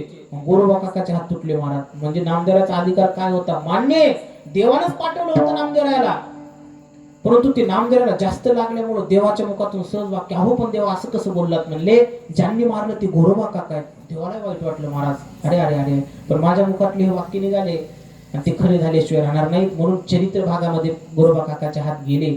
याचं हे एक कारण होतं, लक्षात ठेवा, की संताला मारल्यामुळं तो दोष घडल्यामुळं हे पुढे घटना घडली, असं एक कारण विद्वान मंडळी सांगतात. नामदेवावर तेवढं प्रेमच होतं देवाचं. आणि सांगितलं, देवा हे सगळे लोक मला काय म्हणू लागले माहितीये, मी कच्चा आहे म्हणे. अरे कधीतरी आषाढी कार्तिकीला तोंड दाखवायला येतात, तर मी कायमस्वरूपी तुझ्या देवा जवळ राहतो, मला कच्चा म्हणतात, आणि ते पक्के का? नामदेवाला देवानं सांगितलं, नामदेवा खरंच खरंच तू कच्चा आहेस म्हणले. आणि मग मात्र देवाचाही राग आला नामदेवाला. वारे वा, कधीतरी आषाढी कार्तिकीला येणाऱ्याची बाजू घेतोस म्हणले, मला कच्चा ठरवतोस का देवा? नामदेवानं सांगितलं, हे योग्य नाही नामदेवा. अरे तुला ज्ञानरूपी अग्नीमध्ये भाजायची गोष्ट चालू होती, तू गुरु केला नाहीस म्हणले, त्याच्यामुळे तुला माझ्या खऱ्या स्वरूपाची अजून ओळख झाली नाही. हो, कधी कधी येणारे तुला ओळखतात, तर मी ओळखत नाही का देवा? मी कधीही तुला ओळखतो नाही नामदेवा, तू मला फक्त विठ्ठल स्वरूपामध्ये ओळखतोस, मग मी रूप पलटल्यानंतर तू ओळखणार नाहीस मला. हो हो, तुम्ही कोणत्याही रूपात मी ओळखीन म्हणले तुम्हाला. आणि मग नामदेवरायाची परीक्षा पाहण्यासाठी भगवंतानं काही लीला केलेल्या आहेत. एके दिवशीचा प्रसंग आहे.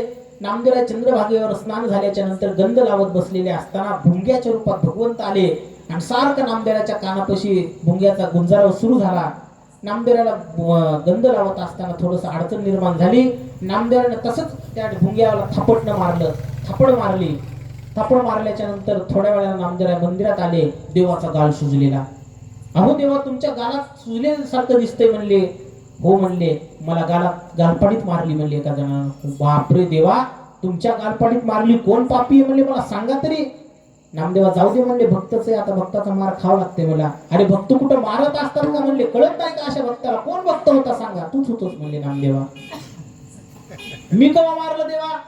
गंध लावत असताना भुंग्याला मारलंच की नाही? अहो ते भुंग्याला मारलं मीच होतो म्हणले. ओळखलं नाहीस नामदेवा मला? अशी 2-4 वेळेला परीक्षा बघितली. ऐका ना, एके दिवशी वेणुनादावर गोपाळपूरला नामदेवराय गेलेले आणि तिथं त्या ठिकाणी बसलेले असताना घिसड्याच्या रूपात देव आले. घिसड्याचं रूप धारण केलेलं आहे, सोबत त्यांची पत्नी आहे. अतिशय गलिच्छ रूप धारण केलेलं आहे, अंग सगळं मळालेलं, कुच्चड वस्त्र अंगावरती घातलेले, सोबत कोंबड्या बकरी अशा प्रकारचं सगळं घेतलेलं आहे. आणि ते वेणुनादावर इथे येऊन बसले. नामदेवरायानं पाहिलं, अरे काय गलिच्छ व्यक्ती दिसतोय म्हणले. पण त्याच्याकडे पाठ करून आपापलं नामचिंतन करत बसलेले असताना देवानं सांगितलं, देवच होते ते, रुक्मिणी, नाव बदललं असेल आता रुक्मिणी मातेचं, म्हणले फार भूक लागली, काहीतरी जेवायला करा. आणि महाराज त्या रूप बदललेलं असल्यानंतर रुक्मिणीनं माते तसं ओंगळ रूप धारण केलेलं बिल्लाच्या बाईसारखं.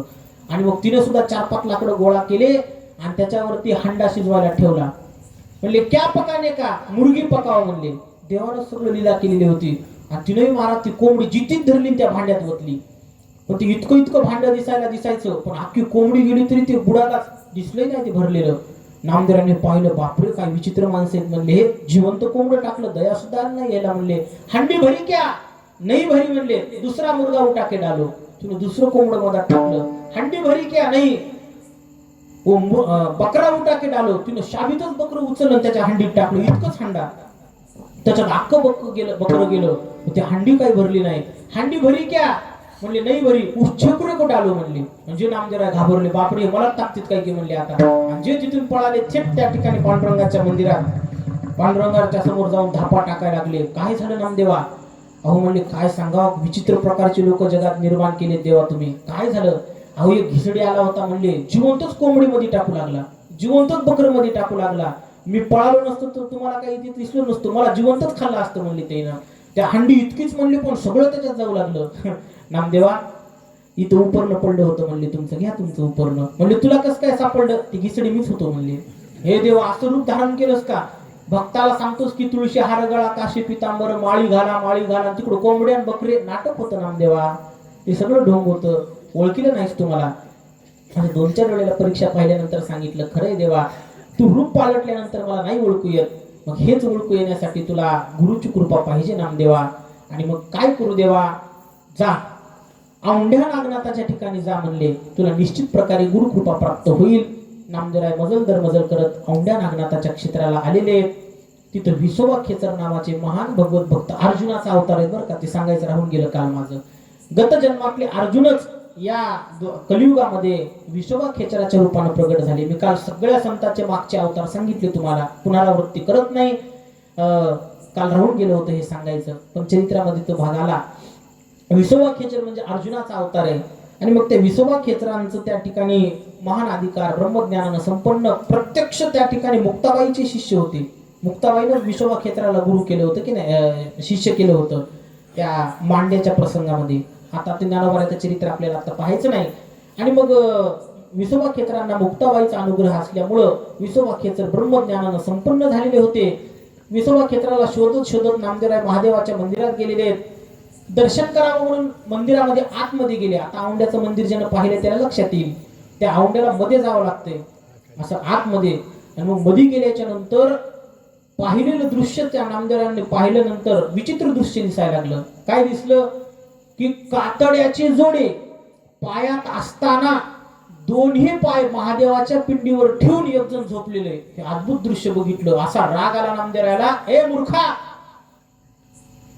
काय करतोस म्हणले, हे साक्षात भगवान शंकराच्या अंगावर जोड्या सहित पाय ठेवलास म्हणले, तुझ्या पायातल्या जोड्याचं त्या ठिकाणी घाण महादेवाच्या मंदिरावर शोभतं का म्हणले तुला हे. ते भीमाला हनुमंतराय भेटली होती की नाही, माझी शेपटी तूच उचलून ठेव, बस तसाच प्रकार येतो सुद्धा. आणि मग सांगितलं, मी फार जर्जर अवस्थेला प्राप्त झालोय, माझे पाय त्या ठिकाणी मलाच उचलायची शक्ती राहिली नाही. एक काम करा म्हणले, माझा पाय त्या ठिकाणी ठेवा जिथं देव नाही. खऱ्या अर्थानं याच शब्दामध्ये उपदेश होता, पण नामदेवरायाला त्याचा मतितार्थ लक्षात आला नाही. जिथं देव नाही अशा ठिकाणी माझा पाय ठेवा असं नामदेवरायाला सांगितलं. पण आपण आताच प्रमाण पाहिलं की विठ्ठल नाही अशी जागा नाही, सगळ्या जगामध्ये भगवंत व्याप्त आहे. आणि मग तो पाय उचलून नामदेवरायानं बाजूला ठेवल्याबरोबर दुसरी पिंड, त्याच्या बाजूला ठेवल्याबरोबर तिसरी पिंड, अशा प्रकारचं सगळं त्या ठिकाणी चहू बाजूनं पिंडीच पिंडी दिसायला लागल्या. आणि मग लक्षात आलं की जिथं देव नाही तिथं पाय ठेवायला लावला. आणि माझ्या पांडुरंगानं सांगितले की मी सगळ्या चराचरा मध्ये व्याप्त आहे, ह्याच्यासाठी तुला विसोबा खेचराकडे जावं लागतंय. निश्चित हेच विसोबा खेचर असतील, जे पाय हातात धरले तेच मस्तकाला लावले. सांगितलं, महाराज चुकलं माझं, क्षमा करा, तुम्हीच विसोबा खेचर आहे, देवानं मला तुमच्याकडे पाठवले, माझ्यावर कृपा करा. आणि मग कृपा करा म्हणल्यानंतर नामदेवरायाच्या मस्तकावर हात ठेवला विसोबा खेचरांनी आणि उपदेश केला. काय उपदेश केला? आता उपदेश काय केला कोणीच सांगत नाही, कारण अभंग विसोबा खेचरांचा आहे का नाही. आता विसोबा खेचरानं नामदेवरायाला काय उपदेश केला ते विसोबा खेचराच्याच अभंगात आपण पाहूया. काय म्हणतात विसोबा खेचर? 6 चरणाचा अभंग आहे, चौकडी. बघा नामदेवरायाला काय उपदेश केला विसोबा खेचरांनी. नामदेवरायाला विसोबा खेचर म्हणतात, छंदे छंदे तीर्थादासी परी अविद्यासी न सांडिसी, वाया आत्मरूप कष्टविसी व्यर्थन काय वाया आत्मरूप कष्टविसी, तेने पावसी थोर दुःख, ध्यान धारणा मुद्रा जप, यम नियम करशी तप, तेने तुझी न चुके खेप, आराधी स्वरूप एक भावे, पर स्त्री तितकी जाण रे माता, ऐसे मनी मानी रे तत्वता, परद्रव्य येऊ देऊ नको रे चित्ता, मग गुरुनाथा भजेल तया, तो सांगेल गर्भ खून, तेने तुझ होईल आत्मज्ञान, फिटेल भ्रांती दे कसी निरंजन, शून्य भुवन देहा माझी, तेथून सुनील प्रकाशू, सोहम गर्जना रात्र दिवसू, आणला राजा परम पुरुषू, भोगी रहिवासू आत्मज्ञानी, हे जरी सत्य न मानिसी मनी, तरी तेनर पुढती येती जनी, खेचर विसोबा करी विनवनी, कोपण धरिरे नामया. हा विसोबा खेचरानं नामदेवाला केलेला ब्रह्मज्ञानाचा उपदेश आहे की नामदेवा, आराधी स्वरूप एक भावे, त्या परमात्म्याला एक स्वरूपामध्ये पहा. आणि मग नामदेवरायांनी तो अनुग्रह स्वीकार केलेला आहे. आणि मग मात्र तिथून परत पंढरपूरला निघालेले आहेत. आणि मग परत पंढरपूरला निघाल्याच्या नंतर बार्शी पर्यंत आले बरं का. बार्शी, भगवंत बार्शी म्हणतात. त्या बार्शी गावामध्ये भगवंत नावाची स्वयंभू पांडुरंग विष्णूची मूर्ती आहे. त्या देवालाच भगवंत म्हणतात, कारण त्या गावामध्ये अंबरीश नावाचा राजा राहायचा, जो एकादशीचं व्रत करायचा. आता एकादशीचं चरित्र, आज एकादशी आहे पण आता होईल की नाही पाहत, मलाही वेळ नाही. नामदेवरायाच्या चरित्रात सुद्धा एकादशीचं चरित्र येणार आहे, त्या संबंधाने मी पुढे चरित्र तुम्हाला सांगणारच आहे. मग भगवंत बार्शीला आल्यानंतर नामदेवरायाला एकादशी होती, त्या दिवशी मुक्काम केला. द्वादशीच्या दिवशी नामदेवरायाला प्रातःकाळी स्वयंपाक केलेला आहे. आता एकादशीचे द्वादशीचे सगळे नियम ज्यावेळेस नामदेवरायाच्या जीवनातला तो प्रसंग मी सांगेल त्यावेळेस विस्तारपूर्वक त्याचं आपण वर्णन करूया. नामदेवरायाने स्वयंपाक केला. स्वयंपाक केल्याच्या नंतर चपात्या भाजणं झाल्या होत्या आणि बाकी काही उरलेल्या चपात्या करणं चालू होत्या आणि त्या परिस्थितीमध्ये भगवंतानं रूप बदललं आणि कुत्र्याच्या रूपात येऊन जी दुर्डीमध्ये टाकलेली चपाती होती तशीच उचलली आणि भगवंत घेऊन जायला लागले. आणि मग कुत्र्याला बघितल्याच्या नंतर नामदेव महाराजांनी ते स्वयंपाक करणं बाजूला ठेवलं, हातामध्ये तुपाची वाटी घेतली आणि त्या कुत्र्याच्या मागे लागले. भगवंताला काय म्हणतात नामदेव महाराज, घेऊन तुपाची वाटी नामाला गे श्वाना पाटी, तूप घे गाज गजेटी, कोरडी रोटी खाकासी. देवा आता कुत्र्याच्या नाही कुठल्याही रूपात आला तर मी तुम्हाला ओळखतो म्हणले. देवा ही चपाती तशीच ठेवलेली होती, एक काम करा मी तूप लावून देतो तशी खा म्हणले. नुसती खाली तर पोट दुखल ना देवा तुमचं. आणि मग मात्र देवानं मूळ रूप धारण केलं. नाम्या कैसे ओळखिले, कसं ओळखिले श्री नामदेवा आता.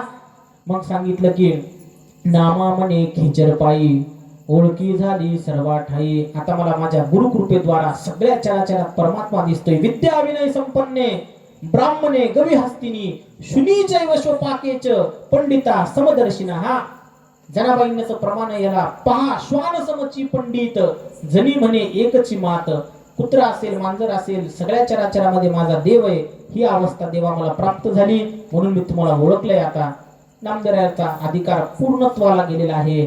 नामदेवराय ब्रह्मज्ञान संपन्न झालेले आहेत आणि अशा पूर्ण अवस्थेला प्राप्त झाल्याच्या नंतर नामदेव महाराजांच्या या दिव्य त्या ठिकाणी खऱ्या अर्थानं भगवत भक्तीचा जो त्या ठिकाणी सुगंध होता हा चहू दिशेला पसरायला लागला. आणि पसरत असताना नामदेवराय आता कीर्तन करायला लागले. कीर्तन लहानपणापासून कीर्तन करायचे, पण आज मात्र नामदेवरायाच्या त्या कीर्तनामध्ये पूर्णाहुतीचा ढेकर होता.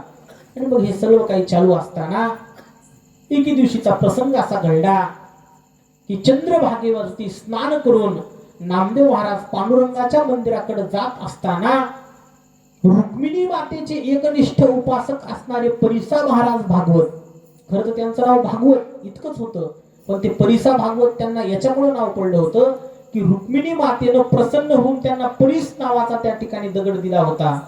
परिसाचं काय महात्म्य ज्ञानोबारायनं बऱ्याच ठिकाणी वर्णन केलंय. अगा फोडावया लागे लोह लागू का परिसाचे अंगी, ते मिळतीची प्रसंगी सोन्याची होय. म्हणून सोन्याचा लोखंडाचा स्पर्श परिसाला कसाही झाला तर त्याचं सोनच होतं. आणि तो परिस नावाचा दगड रुक्मिणी मातेनं त्या भागवताला दिला म्हणून त्यांचं नावच परिसा भागवत पडलं. आणि मग ते परिसा भागवत रुक्मिणी मातेचे एकनिष्ठ उपासक आणि रामायणाचार्य होते बरं का. ते वाल्मिकी रामायणाचा गाढा अभ्यास आणि सर्व पंढरपुरामधले पहिले रामायणाचार्य आलेल्या सर्व भाविक भक्तांना ते रामकथा सांगायचे. आणि एके दिवशी चंद्रभागेच्या काठावरती रामकथा चालू असताना त्या रामकथेमध्ये लंकेचं वर्णन सुरू झालं. आणि मग लंकेचं वर्णन सुरू झाल्याच्या नंतर नामदेव महाराज तिथं गेले आणि सांगितलं, परिसा महाराज एक प्रश्न विचारू का म्हणले तुम्हाला. हो विचारा ना म्हणले. एवढं तुम्ही रामायणातलं लंकेचं वर्णन सांगता, सांगा बरं बिभीषणाचं घर कोणत्या दिशेला तोंड करू नये. आहे का नाही, लंकेतलं सगळं वर्णन सांगायला मग सगळं बारीक सांगायला. लंके माझी घरे किती रे ऐका, सांगत असे संख्या जैशी तैशी, 5 लक्ष घरे पाषाणाची जेते, 7 लक्ष जेते विटबंदी, कोटी घरे जेते काशा आणि तांब्याची, शुद्ध कांचनाचे 7 कोटी. सगळं रामायणातलं वर्णन सांगायला. पण कोणत्या दिशेला कोणतं घर एवढं काय बारकावं माहित असेल. घर एक सोन्याची एवढं माहित आहे. बरं बाकी ते जाऊ द्या. आता तुमच्या शेजारच्या माणसाचं घर कोण्या दिशेला आहे, रोज तुम्ही त्याच्या घरी जातात, सांगा बरं इथे बसल्यावर कोणत्या माणसाचं घर कोण्या दिशेला आहे. आता एवढं कोण लक्षात ठेवलंय म्हणा. आणि परिसा महाराजाला प्रश्न विचारल्यावर परिसा महाराज सगळ्या 4 चौघामध्ये उत्तर देता येईना, लज्जित झाले. राग आला परिसा भागवताला. रुक्मिणी मातेकडे थेट गेले आणि सांगितलं, माते हा नामदेव माझी चेष्टा करतो म्हणले. 4 चौघात त्यानं मला विचारलं की बिभीषणाचं घर कोणत्या दिशेला तोंड करू नये, मला दाखवा म्हणले बिभीषणाचं घर कोणत्या दिशेला आहे. कारण तुम्ही साक्षात सीता मातेचाच अवतार आहेत म्हणजे रुक्मिणी म्हणजे. आणि तुम्हाला माहित होतं बिभीषणाचं घर कोणत्या दिशेला आहे. तुम्ही 6 महिने तिथे राहिलेले आहेत लंकेमध्ये, मला दाखवा तुमचं सामर्थ्य येते. रुक्मिणी मातेनं सांगितलं, ठीक आहे तुझी इच्छा आहे ना, मी दाखवीन. परिसा भागवताला रुक्मिणी मातेनं आपल्या हातावरती घेतलं. तुम्ही म्हणताल हे चरित्र नामदेवराच्या गाथ्यात आलंय का. हे चरित्र परिसा भागवतानं स्वतः लिहून ठेवले बरं का. हे जे मी चरित्र सांगतोय ना, हे सगळं चरित्र परिसा भागवतांच्या अभंगामध्ये आलेलं आहे. त्यांनी स्वतः लिहून ठेवले हे सगळं चरित्र परिसा भागवतांनी. आणि मग परिसा भागवतांना हातावर घेतलं रुक्मिणी मातेनं आणि थेट त्यांना लंकेमध्ये नेलेलं आहे. आणि लंकेमध्ये गेल्याच्या नंतर परिसा भागवत तिथली सगळी लंका पाहायला लागले. पाहत असताना सगळे घर सोन्याचे, अशोक वाटिका बघितली, कुंभकर्णाचा महाल बघितला, सगळं सगळं बघितलं. बिभीषण राजा आहे तिथला, कारण रावणाला मारल्यानंतर भगवंतानं सगळी लंका बिभीषणाला दिली होती. आणि बिभीषण हा चिरंजीव आहे, लक्षात ठेवा. बिभीषणाचा नाश नाही. आजही बिभीषण लंकेचं राज्य करतोय, लंकेचं राज्य करतो बिभीषण आजही. आणि जगन्नाथपुरीला रोज बिभीषण दर्शनाला येतात, असं चरित्र भाग आहे बरं का. कारण जगन्नाथपुरी म्हणजे कलियुगातलं साक्षात वैकुंठ आहे. कलियुगाचे वैकुंठ साक्षात गाडे क्षेत्र जगन्नाथ. आणि भगवंतानं राम अवतारात सांगितलं होतं की कलियुगामध्ये मी जगन्नाथपुरीला स्वयंरूपानं वास करील, तुम्ही माझ्या दर्शनाला तिथे रोज यायचं. मग आजही जातात ते जगन्नाथपुरीच्या दर्शनाला. आणि मग ज्यावेळेस परिसा भागवत, हे कलियुगातला प्रसंग आहे. रामायण होऊन लाखो वर्ष झाले, पण बिभीषण चिरंजीव असल्यामुळं आजही ती लंकेचं राज्य करतात. मी मगाशी सांगितलं, आपला अधिकार नाही म्हणून आपल्याला आळंदीचा पिंपळ सोन्याचा दिसत नाही, ते लंका कशी सोन्याची दिसत. आपण लंकेला जातो, पण ते आता जे असेल ते सामान्य दिसते आपल्याला लंका. कोणी कोणी जातात लंकेला, ते रामेश्वरच्या पुढे. परंतु आपल्याला जरी सोन्याची दिसत नसली तर खऱ्या अर्थानं सगळी लंका आजही सोन्याची. बिभीषण तिथे राज्य करतात. परिसा भागवतांना ते सगळं दृश्य रुक्मिणी मातेनं दिव्य दृष्टीनं दाखवलं. आणि एक दृश्य बघून मात्र परिसा भागवत घाबरले, आश्चर्यचकित झाले, थक्क झाले. काय दृश्य होतं? बिभीषणाचं घर कोणत्या दिशेला होतं हे तर बघितलंच, पण बिभीषणाच्या घराच्या आत गेल्यानंतर एक दृश्य बघून परिसा भागवतांना आश्चर्य वाटलं की बिभीषण सोन्याच्या सिंहासनावरती बसलेले आहेत आणि त्यांच्या समोर भक्त शिरोमणी नामदेव महाराज कीर्तन करतात आणि ऐकायला बिभीषण बसलेत. हे दृश्य बघितलं, बापरे, रुक्मिणी मातेच्या कृपा आशीर्वादानं मी इथं लंका बघण्यासाठी आलो, हे नामदेव महाराज इथं कीर्तन कसं काय करतात म्हणले. आणि ऐकायला बिभीषणजी ताबडतोब परत त्यांनी त्या ठिकाणी माघारी आले. बघतात तर पंढरपूर क्षेत्रात रुक्मिणी मातेच्या समोर उभा टाकलेले आहेत. आणि ते रुक्मिणी मातेच्या समोर उभा टाकल्यानंतर आश्चर्यचकित झाले की नामदेव महाराज तिथे गेले कसे असतील. बरं, ही गोष्ट कोणाला सांगावी तर आश्चर्य वाटू लागलं, कोणाला सांगावी तर आपलाच कमीपणा आहे. आणि मग दुसऱ्या दिवशी रामायणामध्ये परिसा भागवतांच्या पुन्हा नामदेवराय गेले. आणि गेल्याच्या नंतर परिसा भागवतांनी मग दुसऱ्या दिवशी नामदेवरायला सांगितलं, ओ नामदेव महाराज इकडे या. आले नामदेव महाराज. काल तुम्ही मला प्रश्न विचारला होता ना की बिभीषणाचं घर कोणत्या दिशेला आहे? हो, मी सांगतो म्हणले आज कोणत्या दिशेला आहे. नामदेवरायानं सांगितलं, परिसा महाराज तुम्ही कोणत्या दिशेला आहे घर सांगताल, पण कोटी जन्माच्या पुण्याईने रुक्मिणी मातेच्या कृपा आशीर्वादानं तुम्ही लंकेत गेलात, पण बिभीषणासारख्या भक्ताच्या पाया पडला नाही. किती मोठं दुर्भाग्य.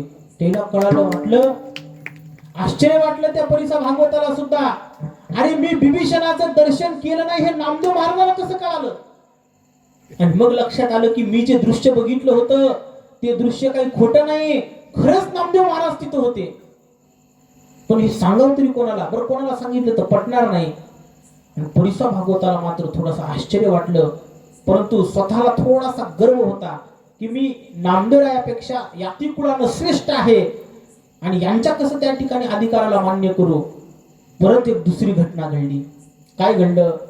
राजाई माता एके दिवशी धुण्याच्या निमित्तानं नदीवरती गेलेल्या असताना परिसा भागवतांची पत्नी कमळजा, त्यांचं नाव लक्षात ठेवा, कमळजा, ह्या ठिकाणी कपडे धुण्यासाठी नदीवरती गेलेल्या आहेत. आणि तिथं राजाई आणि परिसा भागवतांची पत्नी कमळजा ह्या आपापसामध्ये संवाद करायला लागल्या, बोलायला लागल्या. आता बोलायला लागले हे काही वेगळं सांगायची गरज नाही. दोन बाया एकत्रित आल्यावर गपचूप बसून भजन करायला लागले असं म्हणल्यावर आश्चर्य वाटतंय. बोलायला लागलं म्हणजे आश्चर्य वाटायची गरज नाही. गप्पा मारायला लागल्या. गप्पा मारत मारत त्या ठिकाणी राजाई मातेला परिसा भागवतांची पत्नी कमळजा म्हणते, काग राजाई, इतकी बिकट परिस्थिती म्हणली तुमची. कपडे धुत असताना त्यांना जर आपटू लागल्या तर ते सगळे कपडे सुद्धा जर्जर होऊन जातात. तुला हे पाहून कपडे धुवावे लागतात की कुठं ते कपडा फाटू नये, इतकी अवस्था जर्जर.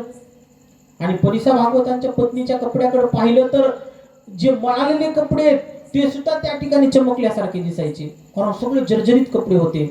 परिसा भागवताच्या पत्नीने सांगितलं, काय एवढी अवस्था जर्जर कशामुळं? तिने सांगितलं, काय सांगावं, आमचे मालक पांडुरंगाचे भक्त आहेत, त्या पांडुरंगाची उपासना एकनिष्ठेने करतात, परंतु घराच्या संसार लेकरांकडे लक्ष नाही, बायकांकडे लक्ष नाही म्हणले. तिने सांगितलं, काय करायची पांडुरंगाची उपासना? आमचे मालक रुक्मिणी मातेचे भक्त आहेत आणि रुक्मिणी माता म्हणजे लक्ष्मी मातेचा अवतार आहे, म्हणून त्या लक्ष्मी मातेने आम्हाला परीस नावाचा दगड दिलेला आहे, त्याच्यामुळे आम्हाला काही कमी पडत नाही. काय विशेष आहे त्या परिसाचं? अगं लोखंड लावलं त्या परिसाला की त्याचं सोनं होते म्हणले. असं एक काम कर, आमच्या घरामध्ये खराब झालेली इळी, चाकू, जे काही घरामध्ये असेल ते मी थोडंसं सोनं करते आणि त्याच्यातून पैसे आले तर तेवढंच मला फायदा होईल, देशील का? कमळजीला सुद्धा दया आली. तिने सांगितलं ठीक देते, पण एका दिवसापुरता देते म्हणले, उद्याच्याला परत द्यावं लागल. हरकत नाही, मी 2 मिनिटात तर सोनं करते म्हणले. घेतलं. मला नामदेवाची परिस्थिती इतकी बिकट, घरात लोखंड बी सापडणार गेलं लवकर. काय करावं आता? तसंच घरामध्ये कुठंतरी गंज लागलेलं, खराब झालेलं, इकडं तिकडं हुडकून लोखंड पाहिलं आणि ते लोखंड हुडकून त्याचं सोनं केलं. ते सोनं विकलं. सोन्याचा भाव जास्तच आहे, पैसे आलेले आहेत. पैसे आल्याच्या नंतर त्याच्यातून घरात जेवण करण्याचं सामान आणलं पहिल्यांदा. म्हणजे विचार करा, सोनं विकल्यानंतर जर खायचे पदार्थ आणले तर रोजची परिस्थिती कशी असेल? बिकट परिस्थिती. आणि मग खायचे पदार्थ आणले, गुळ आणला, हरभऱ्याची डाळ आणली. आज पूर्णाचा स्वयंपाक करावा असा त्या ठिकाणी विचार केला आणि पंचपक्वान्नाचा स्वयंपाक करून तयार ठेवला. नामदेवराय दुपारच्या वेळेला मंदिरातून घराकडे आलेले, घरात शिरले पण परत बाहेर निघाले. म्हणले का? घर तर माझंच दिसतंय म्हणले, पण असा वास कधी आमच्या घरात आला नव्हता आजपर्यंत. ज्या अर्थी असा वास येतोय, निश्चित थोडस बाजूच्या घरात शिरलं असेल. बाहेरून बघता तर अंगणात तुळस दिसायली. तुळस माझ्याच अंगणात आहे म्हणले, दुसऱ्याच्या काही दिसत नाही.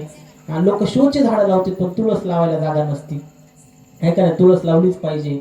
जयाची द्वारी तुळशी वृंदावन, नाही ते स्मशान गृह जाणार. तुकोबाराय म्हणतात ज्याच्या दारात तुळस नाही असं म्हणायचंच नाही, चला अमुक पाटलाच्या घरी, मग चला मसन वाट्यात म्हणायचं का? ज्याच्या घराच्या समोर तुळस नाही त्याला घर म्हणताच येत नाही, मसन वाटाच म्हणा असं तुकोबाराय म्हणतात बरं का. मी माझे शब्द वापरत नाही, तुकोबारायचे शब्द आहेत. म्हणून तुळस असलीच पाहिजे. तुळशीचा फार मोठा महिमा आहे. ज्याच्या अंगणात तुळस असते त्याच्या दारात सुद्धा यम येऊ शकत नाही. नामदेवरायच वर्णन केलेलं आहे. नामदेवराय म्हणतात तुळशी विण ज्याचे घर, तेतव जाणावे अघोर, तेथे वसती यम किंकर आज्ञा आहे म्हणून या. तुळशी वृंदावन ज्याचे घरी, त्यासी प्रसन्न श्रीहरी, ते वर्जिले यम किंकरी आज्ञा आहे म्हणून या. ज्या घराच्या समोर तुळस असते त्याच्या घरात यम जात नाही. म्हणून तुळस अंगणामध्ये असलीच पाहिजे. यम घाबरतो. तुळशी मंजिरीचे भाले, देखुनी यमदूत पळाले. नामदेवराचा अभंग बरं का. यमाला कशाचीच भीती वाटत नाही.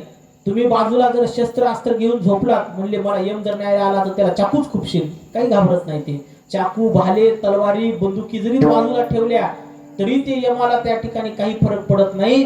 पण त्याच्या गळ्यात तुळस आहे, अंगणात तुळस आहे. तुळशी मंजिरीचे भाले, देखून यमदूत पळाले. तुळशीला यम घाबरतो म्हणून ते जवळ येत नाही. त्याच्या घरात त्याला न्यायला आलंच तर विष्णुदूत येतील. मराव तर प्रत्येकाला लागतंय, पण भगवान विष्णूचे दूत त्याला घेऊन जातात. म्हणून तुळस अंगणात असलीच पाहिजे. अंगणात नाही, गळ्यातही असली पाहिजे. आता अंगणात लावताना गळ्यात कोण घालील? हा, मग मरताना लोक तुळशीचं पान टाकतात, कोंबडीचे पकाडे टाकावं लागते त्याच्या तोंडामध्ये. आयुष्यभर कोंबड्या खाय, बकरे खाय, दुसऱ्याचा जीव घेऊन खाय, आणि मग मरताना म्हणतात लोक तुळशीचं पान असलं तर. आता काय आलं तुळशीचं पान? मला सांगा, गोळी लागल्याच्या नंतर, बंदुकीची गोळी लागल्यावर ते जॅकेट घालून काय कामाचं आहे? शिवाजी महाराजांना ते अगोदरच जॅकेट घातलं होतं, ते चिलखत, आणि मग अफजल खानाला भेटायला गेले ते. म्हणून त्यानं तलवारीनं मारलं तरी ते शिवाजी महाराजांना लागलं नाही. आणि कदाचित तर शिवाजी महाराजांना ते घातलं नसतं, मग मारून घातल्यानंतर काय कामाचं होतं? पुन्हा जॅकेट घालून काय कामाचं होतं? म्हणून अफजल खानाच्या तावडीतून वाचण्यासाठी जसं शिवाजी महाराजांना आधीच चिलखत घातलंय, तसं यमाच्या तावडीतून सुटायला आधी तुळशीची माळ घाला. आहे का नाही? पुन्हा घालून काही फायदा व्हायचा नाही. मग यमदूत तुळशी माळ गळा, तुळशी माळ गळा, गोपीचंदन टिळा.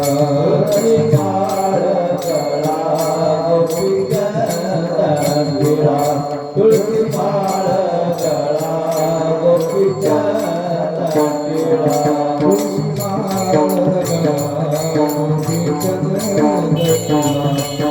माळ गळा, गोपीचंदन टिळा.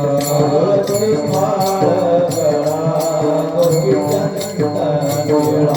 तुळशी माळ गळा, गोपीचंदन टिळा. वैष्णवाचा हृदयी कळवळा, वैष्णवाचा तुळशी माळ गळा, गोपीचंदन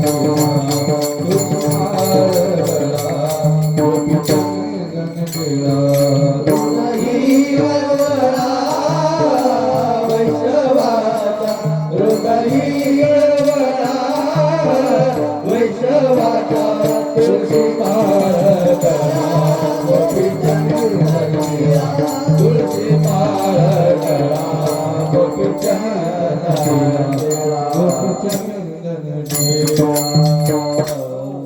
वैष्णवाचं हे लक्षण आहे. तुळशी माळ गळा, गोपी चंदन टिळा. गोपी चंदन लावलं पाहिजे, फक्त लोकाला चंदन लावलं नाही पाहिजे. कपाळावर गोपी चंदन लावलंच पाहिजे. गोपी चंदनाचा फार मोठा महिमा आहे का नाही? म्हणून गोपी चंदन असलं पाहिजे. काय फायदा आहे गोपी चंदनाचा? ज्याच्या कपाळावर गोपी चंदनाचा ऊर्ध्वपुंड्र गंध लावलेला आहे, लांबूनच यम त्याच्या जवळ येत नाही. आता तुळस असल्यावर तर घरात शिरत नाही, पण ज्याच्या कपाळावर गोपी चंदन आहे त्याच्यात घराच्या कायचं ते लांबूनच येत नाही. ऊर्ध्वपुंड्र पाळ, कंठी शोभे माळ, कापीचे कळी काळ तया बेने. यम सुद्धा धरताना कापतो, लक्षात ठेवा. यमापासून वाचण्याचे हे दागिने येतं. लोक म्हणजे लयच माळी घातले हो तुम्ही. आता समजा कळालं तुम्हाला तुमच्या घरावर धाड पडणार आहे, मग तुम्ही चाकू सूर्या घरात ठेवीत नाहीत का बचाव म्हणून? मग तसं हे बचावाचं असतं. एखादं खराब झालं तर कसं करावं? एखादा चाकू गंजून गेल्यावर म्हणून 2-4 असल्या पाहिजे, हे का नाही? म्हणून हे शस्त्र आहेत, लक्षात ठेवा. ऊर्ध्वपुंड्र भाळ यमाला हरवण्याचं शस्त्र आहे. कंठी शोभे माळ यमाला हरवण्याचं शस्त्र आहे. नामदेवानं ते पाहिलं की माझंच घर आहे म्हणले, तुळशीचं अंग वृंदावन दारामध्ये दिसतंय. आणि आतमध्ये गेलं तर हे घमघमाट. राजाई मातेला विचारलं, राजाई का ग, आज काही सण आहे का काय म्हणले? एवढं पंचपक्वान्न. तिने सांगितलं, पुन्हा सांगते, जेवण तर करा. नामदेवानं सांगितलं, आधी सांग कशामुळे आलंय ते, नाही तर जेवणार नाही. अहो जेवा तर खरी, तुम्ही सांग. नाही जेवा, तू सांग. भांडण पेटलं, पण नामदेव हट्टी आहेत, सांगितल्याशिवाय जेवणार नाही, मी चाललो मंदिरात. शेवटी सांगितलं, कमळजीनं मला त्या ठिकाणी परीस दिला, त्याचं मी घरात आणून लोखंडाचं सोनं केलं म्हणले. नामदेवानं सांगितलं, परीस दाखव बरं कसं असते. तिनं जाऊन परीस नामदेवाच्या हातात दिला. महाराज तसंही नामदेवानं हातात घेतला. नामदेव चंद्रभागेच्या काठावर गेले, भिरी चंद्रभागेमध्ये ते परीस फेकून दिला. राजाईनं कपाळाला हात लावला, आहे ते परीस फेकून दिला. एवढ्यावर थांबलेला नामदेव महाराज.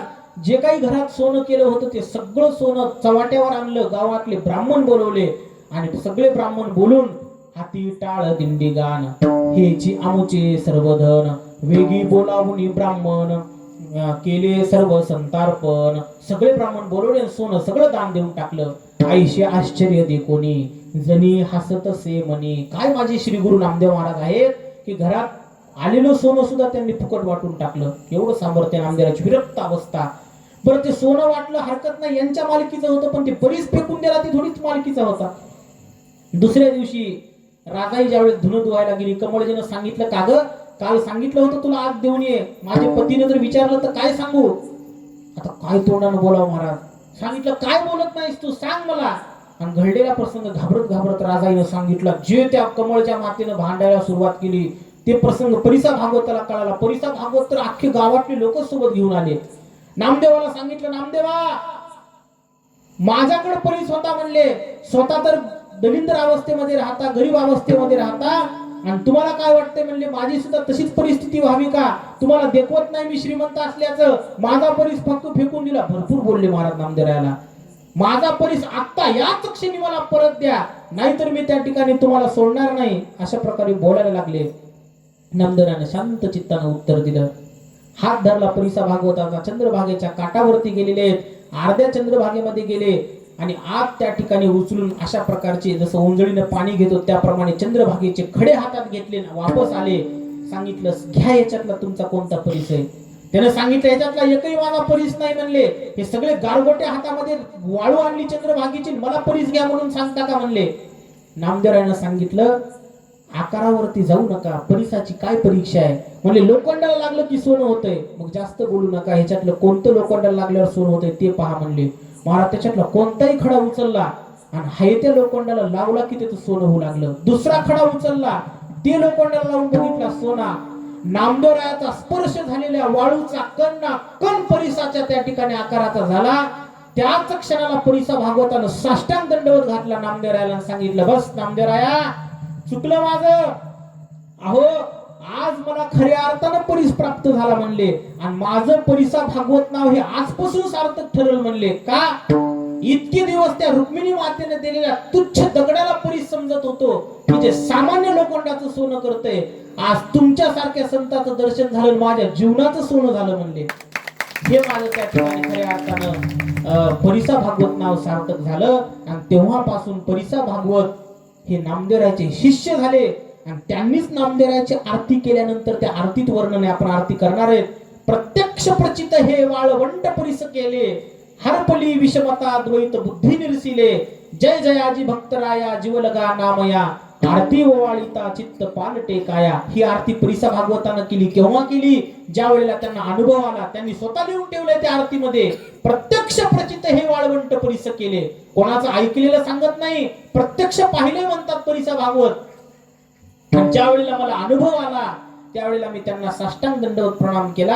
आणि नामदेवरायाने सुद्धा त्या परिसा भागवतावरती कृपा केली.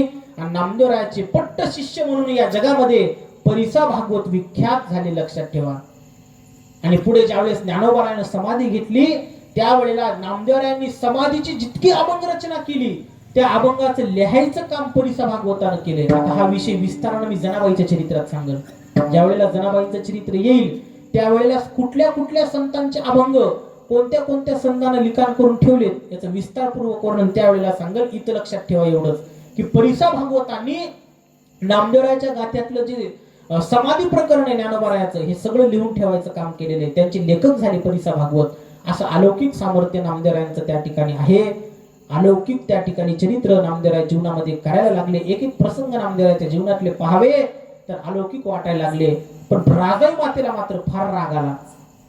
आहे ते सगळं सोनं लुटून टाकलं, परीस फेकून दिला, म्हणले काय करावं, घराकडे थोडं सुद्धा लक्ष नाही.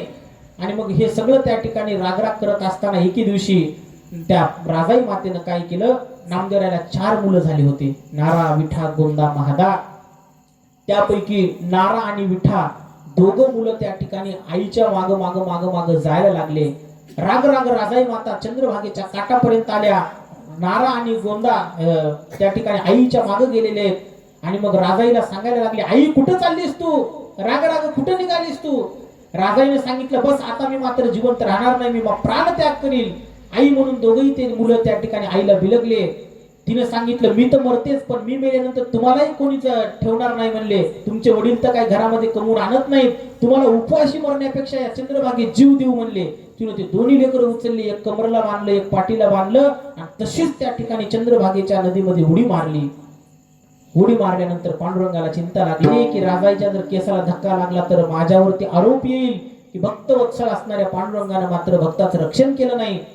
भगवंत लगेच पाण्यामध्ये गेलेले, कासवाचं रूप धारण केलं, आधार त्या ठिकाणी राजाई मातेला वरच्या वर धरलं, काटावरती आणून सोडलेले. राग आला राजाई मातेला, कळालं की हा देवच आहे. देवा मरू तरी दे म्हणले, मला घरामध्ये जर सुखानं जगणं होत नाही, पण मरण तरी तू मला जगू दे, मरण तरी मला त्या ठिकाणी येऊ दे. राग राग राजाई माता निघाल्या, पाण्यात उडी मारली तर देवानं वाचवलं. रस्त्यानं राग राग जात असताना, घराकडे जात असताना एका कोपऱ्यामध्ये मेलेला साप होता. राजाईनं तो मेलेला सापच उचलला आणि मेलेला साप उचलून घरी नेला आणि सांगितलं, आज मेलेला साप शिजवते म्हणले, खाऊन ते विषारी साप खाऊनच मरते. विष घ्यायला सुद्धा पैसे नव्हते. ते मेलेला साप हंड्यामध्ये टाकला, पाणी घालून तो साप शिजवला. नामदेवराच्या चरित्रात प्रसंग, आता लय गोड प्रसंग आहे, ह्याला सगळे प्रमाण आहेत बरं का नामदेवराच्या गाथ्यात, पण आता प्रमाणबद्ध पाहायला वेळ होत आलेली आहे, झालीच वेळ. आणि मग त्या सापाला शिजवलं आणि सापाला शिजवून त्या ठिकाणी ज्या वेळेला त्या शिजवलेल्या सापाला खावं आणि मरावं असा विचार केला. आणि शिजल्यानंतर ते झाकण उघडलं, उघडल्या बरोबर सगळा त्या ठिकाणी तो हंडा सोन्यानं भरलेला दिसू लागला. साप नाही, पाणी नाही, हंडा नाही, ज्याच्यावर शिजवाय ठेवलं त्या हंड्या सगळं सगळं मधलं भरलेलं सोनं झालं. आनंद वाटला राजाई मातेला. ते सगळं सोनं त्या ठिकाणी राजाई मातेनं घेतलं. पुन्हा तोच प्रकार, राजाई मातेनं घरातल्या उपभोग्य असणाऱ्या वस्तू आणल्या. पुन्हा नामदेवराय घरी आले, ते सगळं घरातलं वातावरण पाहिलं. राजाईला विचारलं, काय राजाई. व्रत निवेदी राजाई, लागे ना मायाच्या पायी. आणि सांगितलं, खरं सांग, एवढं सगळं द्रव्य आणलंस कुठून. नामा म्हणे, या द्रव्यासी आम्ही नातळो मानसी, आम्ही मनातूनही या द्रव्याला स्पर्श करणार नाही. पुन्हा ब्राह्मण बोलवले आणि वेगी बोलावून ब्राह्मण सर्व केले संतार्पण, सगळं त्यांना अर्पण केलं. आणि मग मात्र राजाईला राग आला, पण मागचा अनुभव होता. की हे ब्राह्मणाला बोलवतात आणि सगळं धन देऊन टाकतात, म्हणून तिने काय केलं, त्याच्यातलं थोडंसं धन बाजूला काढून ठेवलं आणि बाकी त्या हंड्यात राहू दिलं. म्हणले जरी ब्राह्मणाला दान केलं तर काहीतरी राहील, कारण मागच्या बारीचा अनुभव आलता ना परीचा भागवताच्या वेळेसचा. म्हणून तिनं काही धन घरात ठेवलं आणि बाकीचं सगळं नामदेवाला वाटून टाकलं.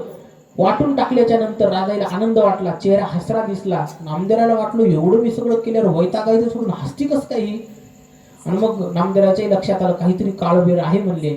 आणि मग राजाई हळून सगळं झाल्यानंतर घरात गेली आणि ज्याच्यात धन काढून ठेवलं होतं ते उघडलं. पुन्हा कोळशे झाली महाराज त्याची. देवाला सांगितलं अरे तुला हे सगळं अशी लीला करायची, देतोस तरी कशाला आम्हाला. त्याचं कारण असं होतं की जोपर्यंत नामदेवराय स्वीकारत नाही त्याचा उपभोग कोणालाच घेता येत नव्हता. नामदेवरायनं जर स्वीकारला असतं तर मग त्याचा उपभोग घेता आला असता. आणि नामदेवरायचा नियम होता की अजिबात मी त्या ठिकाणी ही परिस्थिती स्वतः तर काही कमवायचं नाहीच, पण आहे ते सगळं त्या ठिकाणी दान करून टाकायचं. अशा प्रकारे विचित्र त्या ठिकाणी चरित्रभाग नामदेवरायचा चालू आहे. आणखी गोड प्रसंग येणार आहेत. ही वेळ कसं काय संपत्ती मलाही कळत नाही. वाजले 9:30 आहे का नाही, 2 तास निघून गेले, परंतु चरित्र मात्र फार भरपूर राहिलेलं आहे. पहा आता मी जितकं होईल तेवढं वेगात सांगण्याचा प्रयत्न करतो. एक अक्षरही शक्यतो मी बाहेर जाण्याचा प्रयत्न करत नाही. तुमच्या संसारातलं तर अजिबात डोकावत नाही. काय करायचं, हे सगळा संसार तर आपल्या मागे आहेच, म्हणून होईल तितकं आपण नामदेवाचं चरित्र पाहतोय.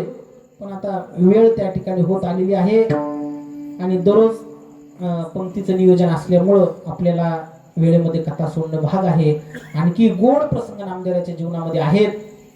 उद्याच्याला मात्र आपल्याला नामदेवरायाची आणि ज्ञानोबारायाची तीर्थयात्रा पाहायची. सर्व नामदेवरायाच्या चरित्रातला आत्मा म्हणलं तरी हरकत नाही.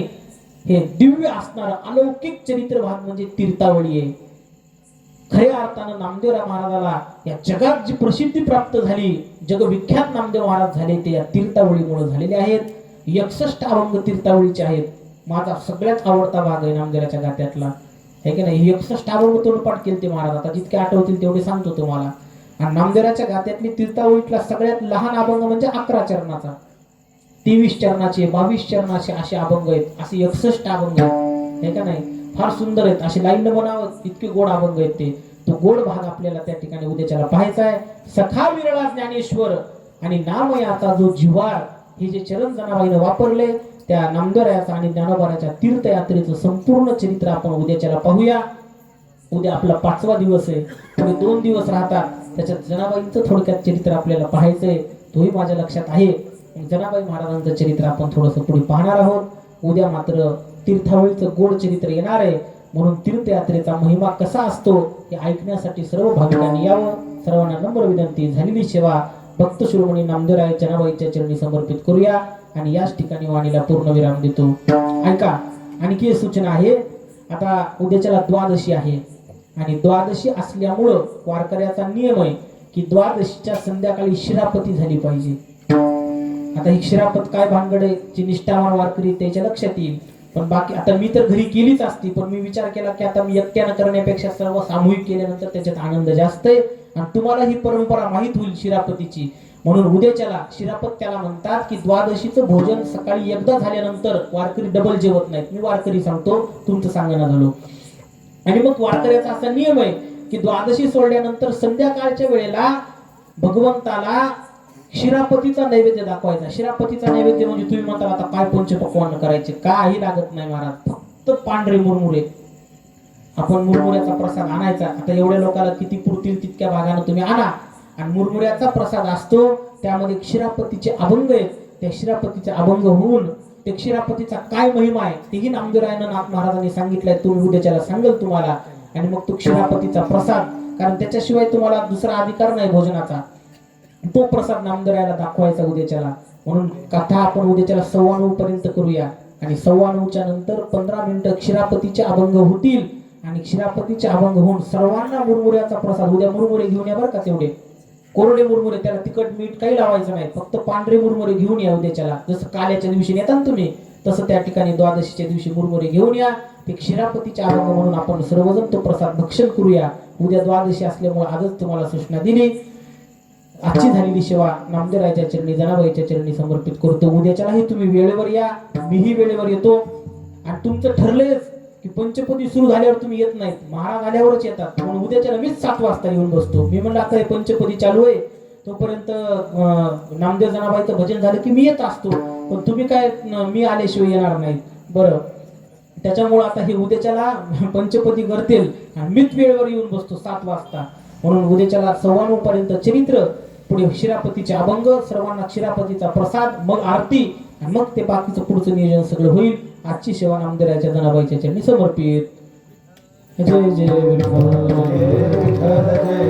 आरतीसाठी बोलूया.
Brahma